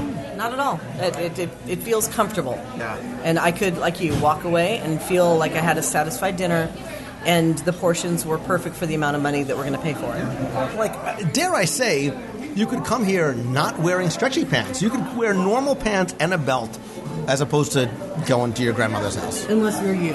If you're you, you should probably have stretchy pants anyway, just in case. But how nice would it be if there was a small group of 4, 6, 8 people sitting by that little fireplace over there on the couches, sampling and sharing and just have nice conversation. And the one thing I think this place does exceptionally well, again, we've talked in the past about you cross the threshold, you cross a portal, and you're transported somewhere else. It's very easy to forget that you're in a theme park when you're here. Again, it tells a story. This is telling the story of Italy as it really is when you get there, and that's how you feel. And every so once in a while, I kind of glance up, and I'll see the manager who is wearing a Disney name tag, and that will pull me back in. But looking at all the other waiters, and you can hear their accents, and you can hear the music in the background. If you weren't paying attention to that level, yeah, you could transport yourself back. The fact that the only portal to the outside world is that door, of which only one of them is open, so you get that little bit of light coming through, as opposed to sitting by one of the waterside restaurants, whether you're in Morocco or in Japan or in Mexico, it's very easily to have that veil of illusion disrupted because you look across and you see the other countries. Here, you just feel as though you are in a wonderful Italian restaurant. Assumedly, you could be somewhere in Italy. Well, what was great was when I was in Rome, you do go to... Did you do what the Romans did? I kind of did what the Romans did. You go into these restaurants, and many of them are underground because to keep it cool. So many of them were carved out in the underground areas. And that's how this feels to me. There was one that is literally in a cave. It has no windows. It has one door that leads down. You go down probably 6 to 8 steps before you get down to the main level, and it looks like this. It looks exactly like this. And that's why I feel so comfortable and so happy, not only from the food and, of course, the company, but I kind of am transported back to one of my very favorite trips I've ever taken, and you really feel like you're there. I need to make the pilgrimage that my father unfortunately never made before he passed. Hey, Josephus. So we need to add Italy to the list of things to do. And I can tell you that the food in the different areas of Italy is different. The experiences are different. The wine is different. The people. My understanding, the difference between northern and southern Italy is like going to 2 different planets. Yeah, but I will tell you, I loved the history of Rome. I loved that feeling. I loved Tuscany. You fall in love with a whole different. It's like being in a whole different country because it really is that different, that drastic. But where I fell in love, Venice. I would go back to Venice. I would spend a week in Venice. And this kind of also reminds me of that as well. So, yeah, let's go back. Can we go back? Can we go find a trip? When you die at the palace, you really die. What? History of the World Part 1? Oh. No? Oh. Again. You've never seen it? Again. How do I hang out with you? Because you can name off all these things and make fun of me because I have not seen these things. Again, I wasn't in the basement watching movies during my teenage years. I don't want to know. I'm pulling the mic away because I don't want to know what you were doing during your teenage years in the basement. However, we did it. We did make our way through our everything that came to us. And like you said, the waiter hasn't come by to rush us through our meal at all. But now a little bit of dessert, maybe a little dessert wine, a little cappuccino, a little espresso, nice little espresso with a little sambuca, or a little limoncello, with limoncello. I'll take you up on the sambuca. I will give you props. You introduced me to sambuca, and I did really enjoy that. And it's one of the things that I I now like to partake in. Sambuca definitely will warm the cockles of even your heart. It can warm the cockles up. Wow. Thank you, I think. Sambuca, it's a nice, it's a licorice liqueur. So it's one of those things that you either really, really love or you really, really hate. You ever have black Sambuca?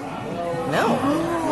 Oh, I know what I'm going to buy you. Oh, okay. I will take your word for it, and I will trust you because I didn't trust you when you said Sambuca. You were like holding this glass in front of me going, here, taste this. Kind of like, what's his name? Harry Met Sally. He's like, here, can you try this? Here, taste it. Oh, no, it was Forget Paris, where he was, same actor, was like, smell this. So that's kind of how I felt. You had this thing in front of me. It's like, here, taste this. And he had this grin on you like I was going to bite into a pickled plum or something. Would I ever steer you wrong? Absolutely you would, especially if it was live in front of a whole bunch of people. And when you have your Sambuca, Yes. do they float the coffee beans on it?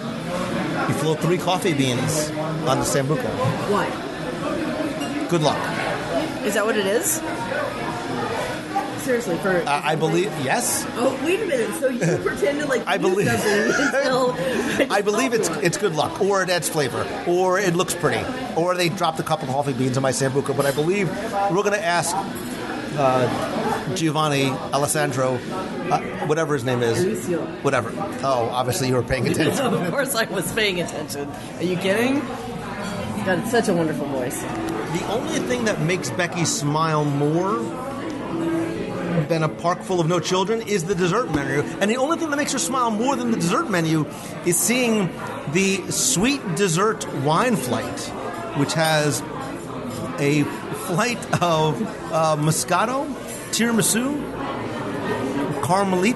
Caramelito, and chocolate and Nutella cake for $16. You literally just flung the menu open and threw it in front of me like you threw down the gauntlet. Well, yeah, because they came over and they handed us the full dessert menu. But I remembered seeing this and knowing that you have to taste a little bit of everything except the Nutella, which you're going to have all by yourself because I'm not getting between you and your Nutella. And it's got the sweet wine, so you can taste that as well because apparently I'm going to have Sambuca or cappuccino or something of that nature. This looks like it would be a really good idea for somebody who can't decide what they want and want to try a little bit of everything.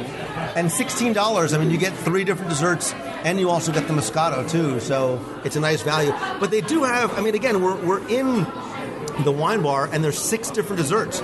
They have a tiramisu, a cannoli, a panna cotta, a torta ricotta, which is a lemon ricotta cheesecake, which, It's got cheese and lemon. It's milk and fruit. It's healthy. Bacio al cioccolato, which is warm hazelnut chocolate. Don't make fun of my bad accent. It's a warm listen, come very close. It's warm hazelnut chocolate cake, vanilla gelato, and chocolate sauce. And they also have gelati and sorbetti, chocolate, vanilla, strawberry, and then lemon and strawberry sorbet as well. And a number of after-dinner dessert wines, Yes, cordials, brandies, grappa. That'll put hair on your chest. What is it? You should have some. It's delicious. You'll love Here, it. smell this. Yeah. And obviously a number of different coffees as well. So, and they do have Sambuca. They've got coffee liqueur, amaretto. A nice amaretto is so nice. Okay. It's got that. You'll like amaretto. It's sweet and hazelnutty. See, it's got that hazelnut. I'm not. You're not a hazelnut? What's wrong with you? I'm not a big fan of hazelnuts. It's just wrong. So are you going to get the flight? You're going to get this little wine flight dessert Why don't we share the thingy? wine flight? Or why don't we share this? Because there's no way I'm full. I don't know if I could eat this thing all by myself. So why don't we share this? And I'm sure that you will have all the Nutella. I'll take a bite of this and a bite of that, and all the rest is yours. All right, because I'm not a big dessert guy, I will do that. But I'll just make sure that there's nothing else that we're supposed to order, just to make sure. And then you're going to have an after-dinner cordial or a cappuccino? Well, you were talking about some Sambuca, maybe? Or I'm also looking at the coffee. What do you think? What do you think we should cap this evening off with? Because, the other one that they always do at Palo is the limoncello. and that is always such a wonderful flavor as well to end your meal on. But I'm thinking maybe a little taste of sambuca might be required. So you have a sambuca, and I'll get an amaretto, just so we can, and then you can taste it just so you can say you tried it, and then I'll finish off your sambuca for you. Okay, so the sambuca that's listed here is a Molinari Sambuca Extra. Is that so? You've probably had Sambuca Romano. It's a clear bottle with the blue and silver label. Molinari is just another brand. So they have Sambuca Extra. I don't know what that means. And again, all the cordials range from about $9 to $12, and then obviously if you want to go up from there, there's a number of different things. Grappa is obviously a very Italian. Some people love their grappa. I've never heard of that. So what is that? I don't know exactly what it's made from. I think it's definitely an acquired taste. Okay. It's not necessarily but they also have a lot of sweet dessert wines too. Here, we can have to explain there you go. Because you got stuck in a corner. So my lovely friend here is thinking about the sweet dessert wine flight. Yes. It comes with 3 different of the shooters, the dessert shooter that you can see in the fridge, and a glass of Moscato, the sparkling one. What is your favorite dessert on the menu? On the menu, tiramisu. No chance for me. It's my favorite. If I came here, I would get the ravioli di ricotta or the lasagna, and as a dessert, the tiramisu. It's just... You're not even hesitating. So the bacio e cioccolato, is that the same as the... No. This is a different menu. From this menu, if you remember the board that was in here, the shooter are $3.50, and they're just small shooters. The bacio al cioccolato, it's a little cake with melted chocolate and side of vanilla ice cream. You're going to think about that for a second. How do you think about that? 'Cause we do need to do this, and I can't eat this all, so you're going to have to... All right, so we'll do this flight. We'll do the flight, sure. It's delicious, don't worry. It's going to finish in 1 second. So I asked my Italian friend here what grappa is. Grappa. What is it? It's a really, really strong liquor. Okay. It comes from grapes, from the skin of the grapes. And have you ever tried one? No, and he's looking like I should. It's very much an acquired taste, right? It's not. It's something to try once in a while. Okay, in your life you have to try grappa for once. I'm not saying you're gonna enjoy it though. No, I mean it's really strong. The smell of it is really, really strong, and it depends. You may like it really much. You may not. If you don't like it, you can pour it in your gas tank and just fuel your car. I'm going to go to something that I think I know that I like, but I'm not sure about yet.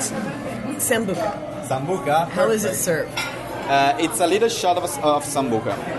So, is it traditionally served with espresso beans? No, we've got you get coffee and then you put sambuca in it, and you get corretto coffee, so it's like a coffee with a correction. Let's put it that way. Well, in Italy, I drink every night. it's usually in Italy we don't get like the shot. We get coffee corretto with grappa, with sambuca, with our other liqueurs. We've got coffee sambuca. We've got sambuca, and usually when we get sambuca, we put a couple of coffee seeds. Inside. Beans, yeah. So beans, yes. So those you normally in Italy, that's served with the sambuca. Is it floated on top, or how is that? It floats on top usually. It's the mosca. And is that supposed to mean something, or is it supposed to add flavor? It may add a little bit of flavor of coffee, but it's like tradition. It's just a tradition that we used to make. Okay, well. There, you at least got a little bit of... You thought I was crazy with the... Yes. Have you met you? So, what are you going to have? So, I was going to get amaretto, but now I'm wondering if I should get coffee liqueur. Oh, are you going to get sambuca? I'm going to get sambuca. All right, you'll have sambuca. Sambuca regular or coffee flavor?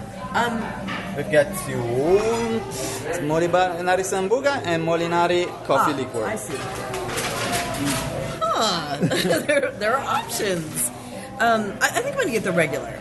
The regular, Yeah, sure. I think I'll have the regular. So now... All right, so now I'll get the coffee one so you can try it. See, I'm doing this for you. Oh, it's all for me. And for you, sir? I'll have the The other one. please. Oh, sure. And the flight of the surf flight. Yes, right? please. Perfect. Thank you. Thank you very much. Because I'm out. I'm a little excited. Just FYI. Oh my gosh, he vindicated you. He vindicated you. You just wanted to embarrass me. See, you tried to make me look like an idiot, which is not very difficult to do. Well, isn't that our typical thing? Isn't it anyway? So you were trying to feed me grappa, which you wanted, apparently lit my soul on fire. Yeah, it's jet fuel. It's just the look in his eyes when I asked the question told me that you weren't kidding. That was probably something that we'll give it to Tony. So years ago, I dated someone. Really? I'm not giving names because it'll be a thing. I dated someone for a long time whose father was off the boat Italian. And as you are wont to do when you're dating somebody, of course you want to impress the mom and dad. And I'll never forget when the first time we went out, we went to this like local, tiny little hole-in-the-wall place in Elizabeth, New Jersey. Again, I was not a big eater back then. I know it's a shocker of all shockers. Becky, I kid you not. I ordered. I'm like, all right, spaghetti. I can eat a dish of spaghetti, no problem. On a date? Yeah, because I You figured. wanted to have spaghetti on a date? Well, because the family was there and I had to order. It was an Italian restaurant. There was no menu. So this restaurant was in like a woman's basement, and you got a soda with no ice. You just didn't have ice, and there was no menu. She told you what she was cooking that night. Okay. So I'm like, oh, That's called a restaurant, or is it called? it's called a restaurant. It was called a restaurant in Elizabeth, New Jersey. Okay.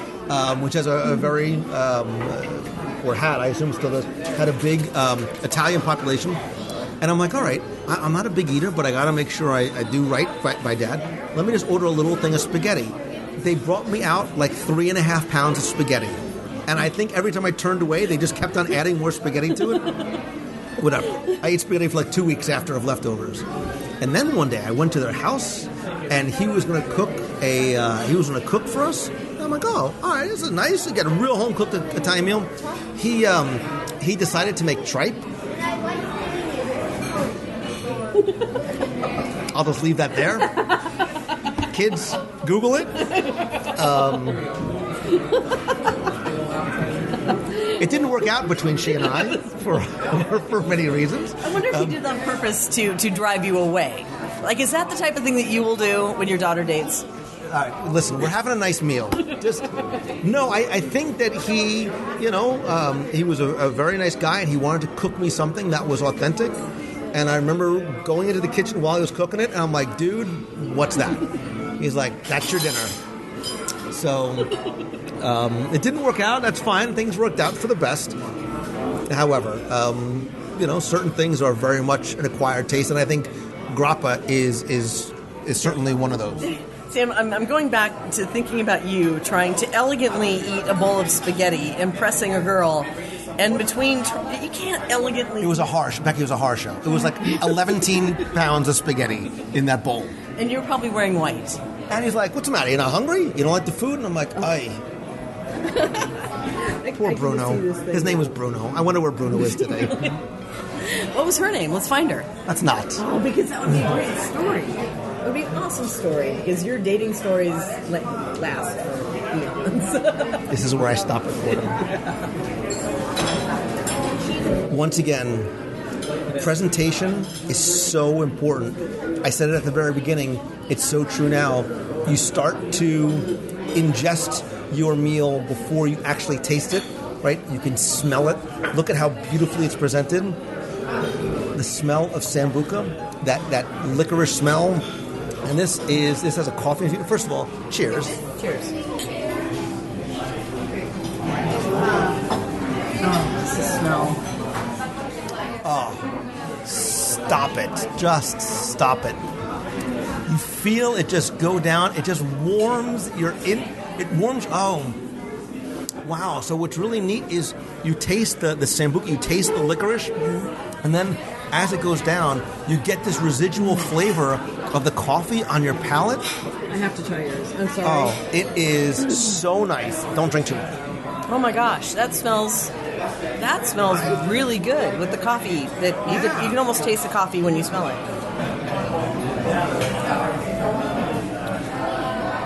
Right? Come on now. Oh my gosh. Can I? I mean, kids, don't try this at home, but that's amazing. how good is that? That is amazing. How is that for like a nice way to end a meal, end an evening? Yeah, the funny part is they've put 2 glasses of alcohol in front of me because I have the Because they've met Becky. Nice. I have the Sambuca, which does have 3 coffee beans floating on the top. I'm sorry. What'd you say? Was that I'm sorry. Oh, nice. Nice try. I was just asking. I didn't say you were lying, unlike other things. And I have the sparkling wine in front of me, which you should try this so that you know what it tastes like. What do you mean no? No, I'm good. Listen. I want to dig into these desserts. No, ladies first. So I don't remember what the 3 desserts. I knew that one of them is cheesecake, a Nutella, and then the tiramisu, which you can definitely tell what the tiramisu is. So, ladies first, dig in. Are we going to do them in? I don't want to. You can go from your. Okay. So what? And that is is it a cheesecake? I forget. Isn't it? I don't know. It looks like there's some. By the way, you just did Becky voice. I did not do Becky voice. What? I in no time do I ever go into a British accent. Oh my gosh. So these are all, I took a photo, hopefully I'll remember to put them in the show notes, but they're all about shot glass sized desserts, which is nice. It's just a little sample. That is so light. That is so incredibly light, and it's not too sweet. Not overly sweet. It looks like it would be, just from the amount of cream that's layered in it. It's layered with some strawberry and some cream. It's so light and refreshing. It's got a really refreshing taste. And I believe it or not, I am not normally a dessert person. I will always take the sweet over the savory. You mean the other way around? Strike that, reverse it. Now, you take that, and now you take a little sip of your Sambuca.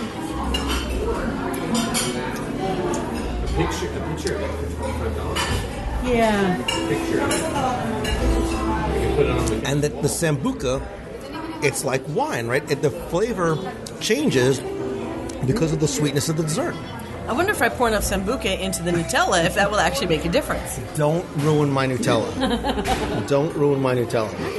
This is pretty amazing. That's excellent. I didn't anticipate it tasting this good. All right, we need to move forward. You move to that. I'm just gonna sit here on this one for a while because this is pretty darn good.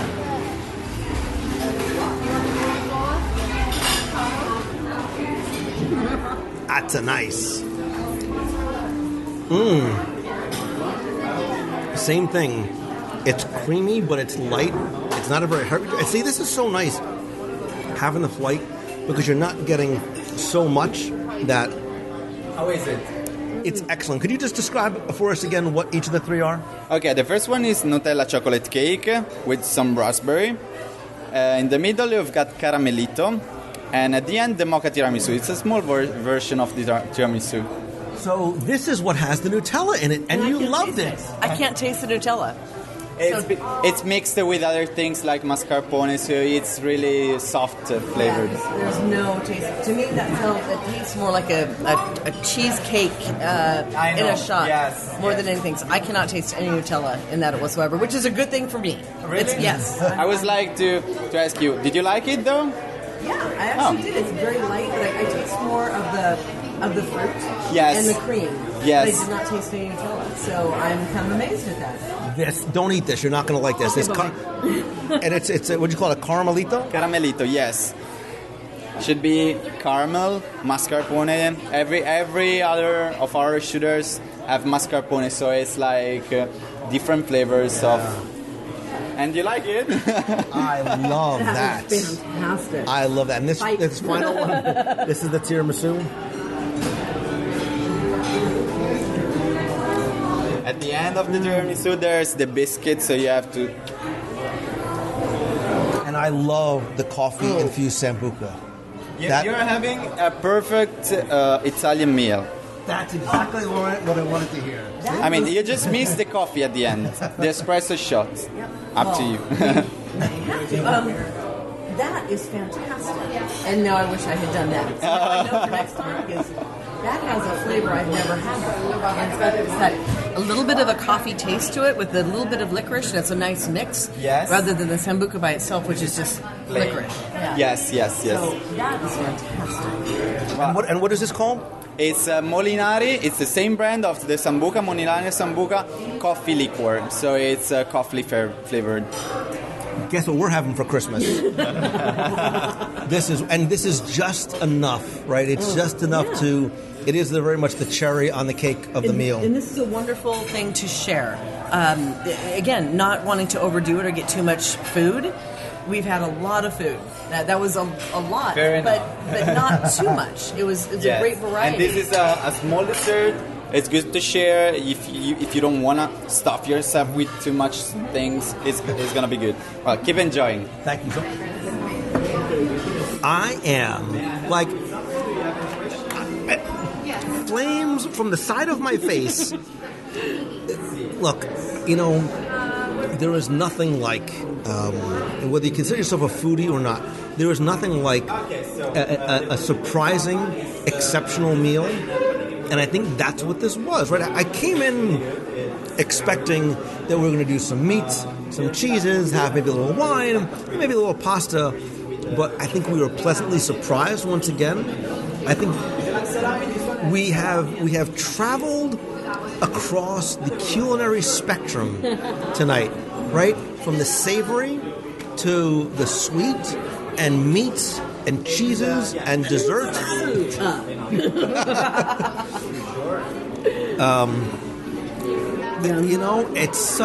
It's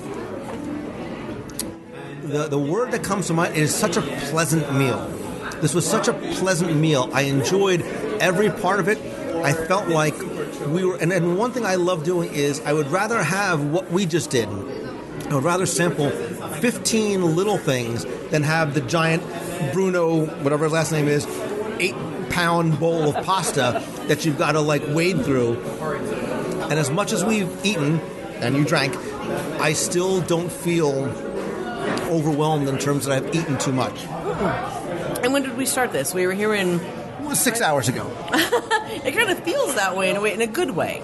Because again, not feeling rushed, being able to take time between courses so you're not just, shoving it all down your throat and eating a whole bunch of food. It's been relaxed. It's had a lot of variety.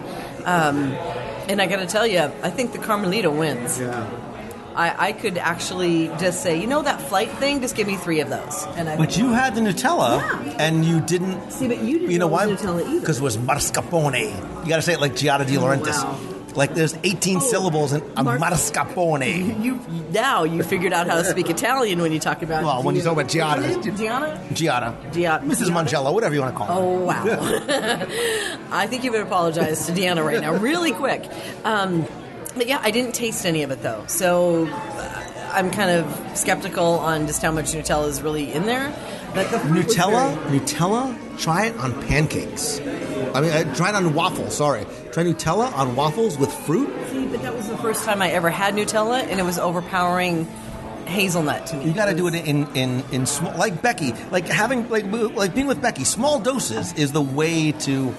Oh, did I say that out loud? Yeah, Sorry. Sorry. Yeah, you kind of did. And with all the things we have coming up, you're going to deal with me in many more doses. But seriously, how nice of a meal is this? And I think the treat, the treasure, is that when you think of coming to Epcot, you're like, oh, Epcot is the one theme park in Walt Disney World where I can really go and explore so many different options. I will guarantee dollars to donuts, and now I want a Nutella donut.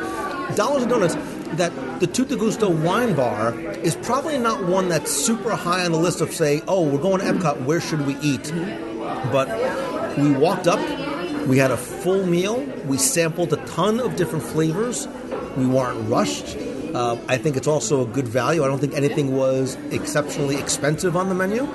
I totally agree with you, and I think maybe we should not publish this particular podcast because when I die, you can publish it. Because this is a hidden treasure and I think we've just been talking for the past 2 hours about why. And hopefully we'll be able to get a seat when we come here next time because this is fantastic. I would do this again in a heartbeat. I would pass over probably some of my favorite restaurants in Epcot and do this again. Yeah. And I think that's a testament to to this type of. And I think it was. I keep using the word experience, but I think it very much is an experiential type of a meal because of where you are. It's a unique venue. I think even. Not just the type of food that you can order, but the way it's presented in these small sort of appetizer-sized portions. You can come here to snack. You can come here, as we did, and make a full meal out of it. And I think it's also a place that you can unwind at the end of the day. You snack, you share, you sit, you have a cocktail, you have an iced tea, whatever it is, and sort of wind down from the day. Yeah, there's a lot of options, and it comes back around to that. You can have a full meal. You could build a full meal how you want it to be built.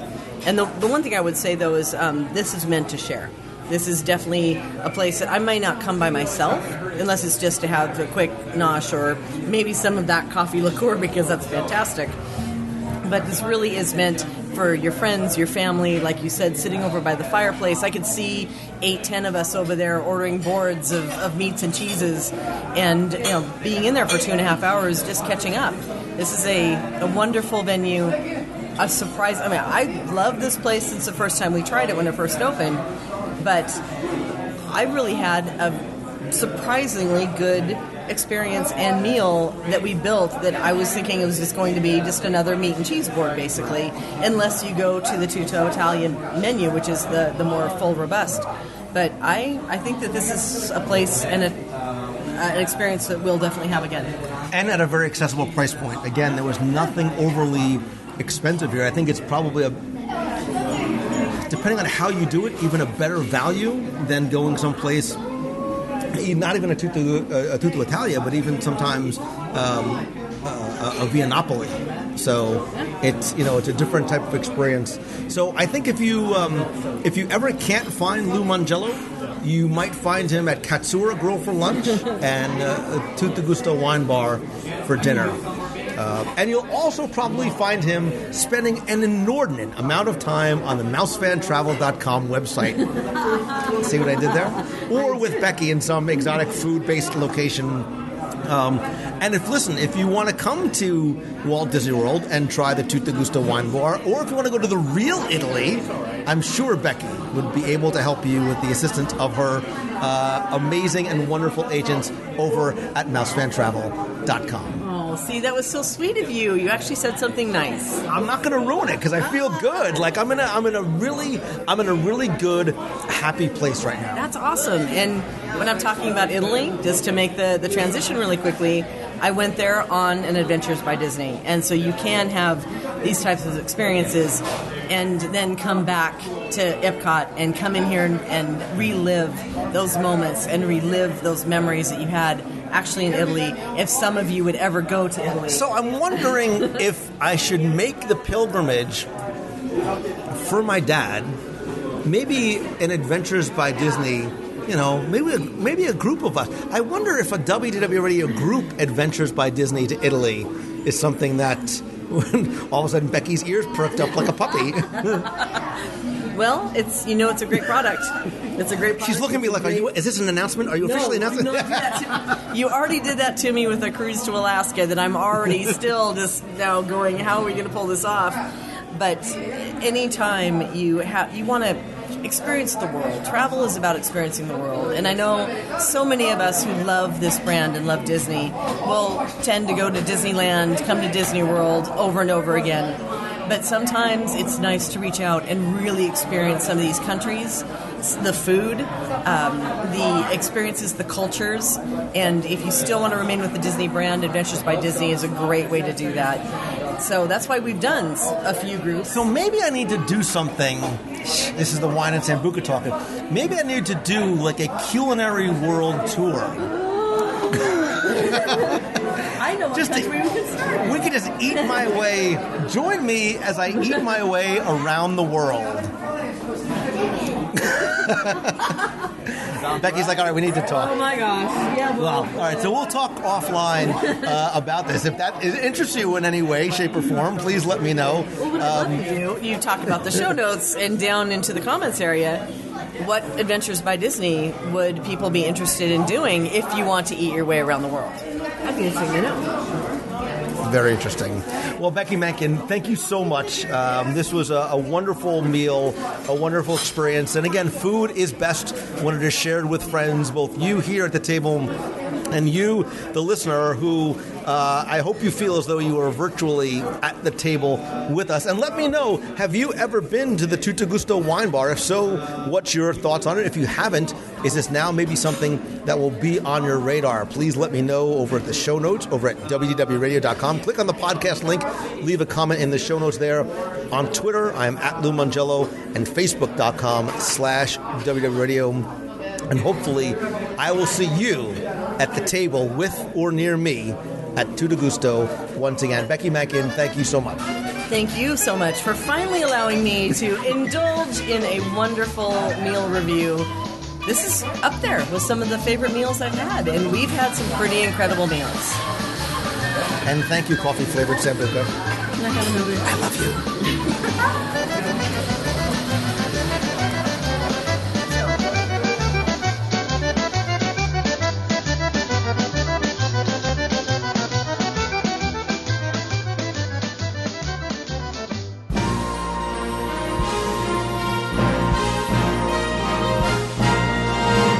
It's time for our Walt Disney World Trivia Question of the Week, where I invite you to test your knowledge of Walt Disney World history or see how well you pay attention to the details, not just in what you see, but sometimes in what you hear.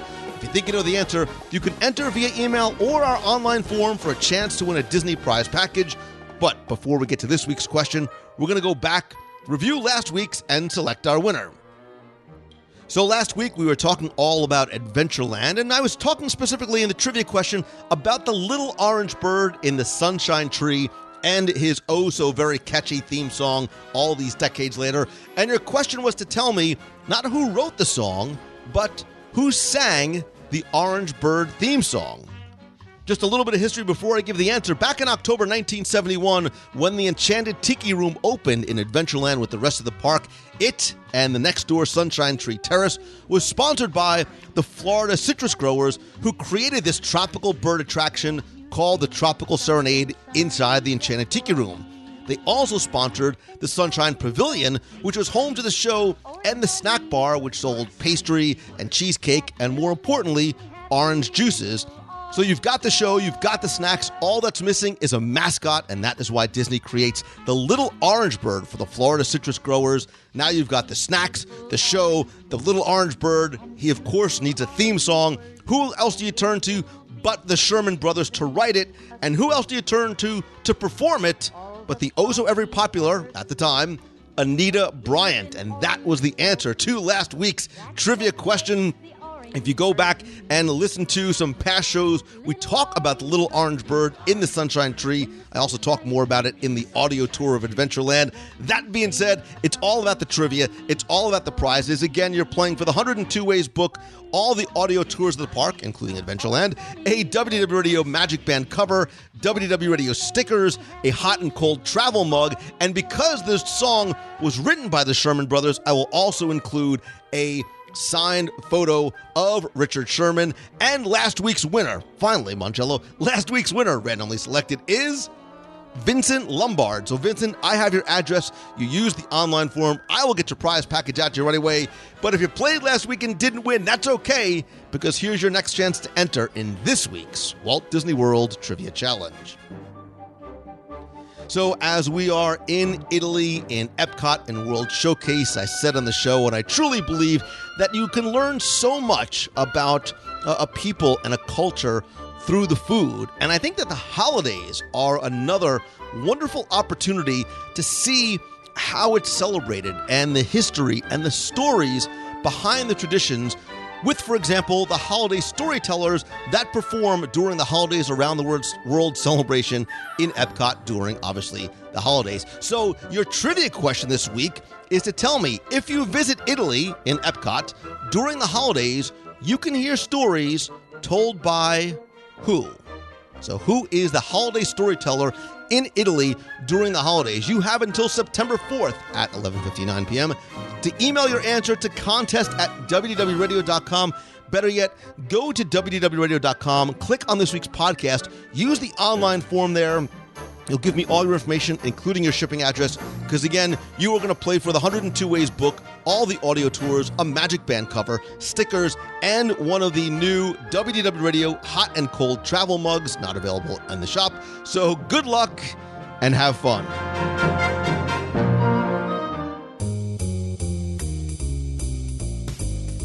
That's going to do it for this week's show. Thank you again so very much for not only joining me at the table for this week's live dining review, but for all the time that you give and share to and with me. I know how valuable it is to you and how little we all have of it. So the fact that you share some of it with me each and every week, whether it's by listening to the show, sharing on Facebook or social, or coming to the meet of the month, it means more to me than you know. Just a couple of quick announcements. Don't forget The Purge is still going on, and The Purge is The Purge of my Disney collection on eBay. If you visit wdwradio.com/eBay, new auctions begin and end every Sunday night. Got some cool stuff this week, including a Journey into Imagination, Standard Operating Procedure, Cast Member Study Guide, an Opening Day Epcot Center pewter coin, a Disney trivia game, Vinylmations, Universe of Energy stuff, pins, and lots more. Again, visit wdwradio.com/eBay. Also, I announced last week my Momentum Workshop Weekend, October 15th and 16th in Walt Disney World, where, unlike a regular conference, this is very small and will not only will you learn valuable lessons on how to sort of turn your passion into the thing that you do all the time and make that dream a reality, but really execute on what you've learned while you're there with tools, resources, help, and workshops. It is a one-day event with an optional second-day mastermind. The first day is limited to 50. The second day, the mastermind day, is limited to 10, and that is almost sold out already. For more information, to watch a video and to learn more, LouMangello.com/momentum. I'll also have a link to it in this week's show notes over at wdwradio.com. Of course, I want to hear from you. There's lots of ways we connect. You can email me, lou@wdwradio.com. If you have a question for the show, call the voicemail. Be heard on the air at 407-900-9391. That's 407-900-WDW1. You can join the community at facebook.com/WDWRadio, and also be sure and sign up for the free email newsletter. Of course, and you guys once again proved it this weekend, nothing beats a handshake and a hug. Thank you so much to everybody who came out to the Swan and Dolphin this week for their Fantastic Weekends and the Meet of the Month. I really appreciated the chance to meet and get to know and spend some time with you, and the fact that you took time out of your weekend or your vacation means so very much to me. If you couldn't make it to the August meet, that's okay. I've been doing monthly meetups in Walt Disney World since like 2007.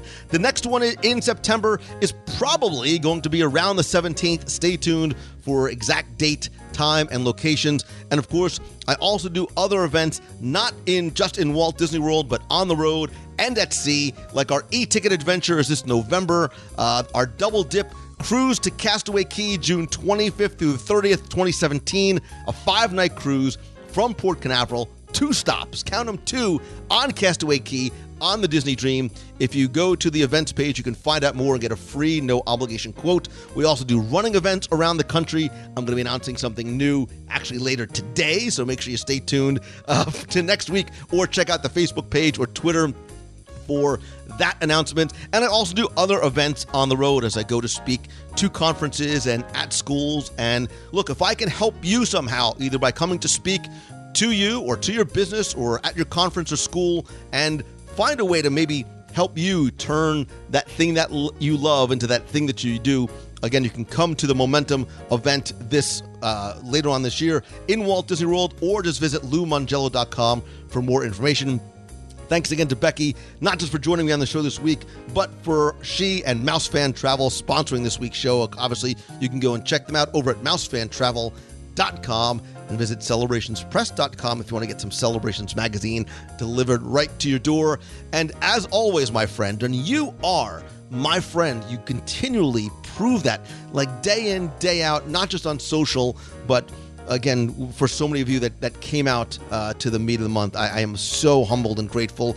All I ask is that if you like the show, please help spread the word. Right? I need you to help introduce the show to other people. So tell your friends about it. Tweet out your links, a link to this or your favorite episode. Better yet, share it on Facebook.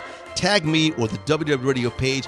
And please take a minute just to go rate and review the show over on iTunes. Thanks to you, we have more than 1,200 5-star reviews. It's a great way to help spread the word. I want to thank some recent reviewers, including Thagbone, who says, this is the only podcast you need to listen to for all information about Walt Disney World. She read an article about Disney during 4th of July, but nothing helped like the podcast. She was so impressed. She was so happy she came across it. Now she loves listening to the show every week. Amara says it's certainly the next best thing to being in the parks. Slingshot says, I listen to the podcast commuting to work, and it helps transport me to Walt Disney World, the cruise line, and other Disney locales. K-Peace loves the community that that this show connects to. It's because of people like you, K-Peace 128. Richie232 says, the podcast transports us from our mundane everyday lives into the magical world of Disney. That's the goal. Trainer Pete34 and Dave Rame says, Lou does a perfect job of painting a picture for all the Disney dreamers out there that can't get to the parks as often as they would like, which helps to bring a little bit of Disney magic home. Again, you can search for the show in iTunes or just visit www.radio.com/iTunes for a direct link and instructions on how to leave a review. Listen, the fact that you listened all the way to the end of the show, believe it or not, means more to me than you know. When I say that I am grateful to and for you, I sincerely am. And if there's some way that I can help you or show that to you, please, by all means, let me know. Remember, Walt said the way to get started is to quit talking and start doing. And try to remember the 3 C's in life. It's about choice, change, and chance. Make a choice to take a chance, and you will change your life. I hope that you have the best week ever. I hope to see you Wednesday night on Facebook. Better yet, in the parks for the handshake and the hug. See ya. Hey Lou, this is Tom Morris from Clinton, Tennessee. I've let you know, I always love listening to your podcast. Every time my family and I are planning to do a trip to Disney World, I always start listening to your episodes. I always get all the great update ideas and hints of what things to do. And we're planning on going actually at the end of September, so maybe we'll be able to do a meetup if you're doing one then. And interesting enough, I'm hoping you might like listen to this for an idea for an episode. We're taking our 2 kids, they're both toddlers. My son's 2 and my daughter is about 1, and we're going to be going to Epcot for the first time with the kids because my son has to ride Frozen Ever After. So I'm curious, what are some of the best things to do at Epcot with toddlers? And also, and of course, Magic Kingdom. And anyway, hope to see you up here in Tennessee sometime. Maybe I can give you a tour of Dollywood. And thanks again for the podcast. Bye. Hey, Lou, this is Jesse McCall calling you from Cochranton, Pennsylvania. I just wanted to reach out and say hello to you. A little better than a week ago, my daughters and I were sitting on the couch in our living room watching you on your Facebook Live chat, and I had the bravery to ask the question, is it selfish to visit a park by yourself? And you very quickly answered that no, it was not. Well, I wanted to call and let you know that I asked that question for a specific reason. It was because I had a business trip coming up this week that took me to Orlando, and based on your advice and also your quick feedback with a podcast on going solo, I found myself at least taking the step to go over to one of the resorts to enjoy dinner, and that ended up with me wandering around Hollywood Studios for the night and scouting out the new things that are coming there. So I just wanted to call and say thank you for that. I will be bringing my whole family down in a little less than a month. I hope that it corresponds for your meetup of the month, and look forward to the possibility of meeting you face to face there, my friend. So just wanted to call and say thank you. It made an impact, and wanted to give you some encouragement. So take care, my friend. Bye-bye.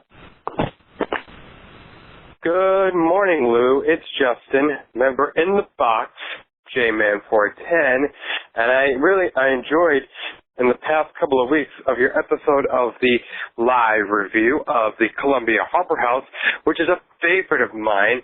And if you look very closely at the sign, Lou, that says not only the Harbor House itself, but if you look at the sign will replicate that the Columbia is based on the ship still operating at Disneyland. I hope you had a great summer, Lou. Can't wait for the fantastic weekend at Swan and Dolphin this weekend coming. You have a good day, Lou. Hey, Lou Mangello. It's Darlene Nagy from West Seneca, New York, calling in to say thank you for meeting me today and saying hello. It was such a pleasure, and I had a great time chatting with you. And we are, as you know, 1 month away from my daughter's wedding, and then she's coming down to the world. And then we've got only 70 days left until we go on the magic to Tortola, St. Martin, Tortola, and Puerto Rico for a couple days. I can't wait. I am standing in the middle of Splash Mountain's exit. A rainstorm just went through, which I know I was talking about the rain, but here it came, and now it's gone. It was wonderful, and my family is on the ride right now. We were watching the little one that didn't want to go on. Took her to Haunted Mansion. It's been a wonderful trip. We had 14 family members with us, and it was great. It was very magical. There was some great stuff that happened.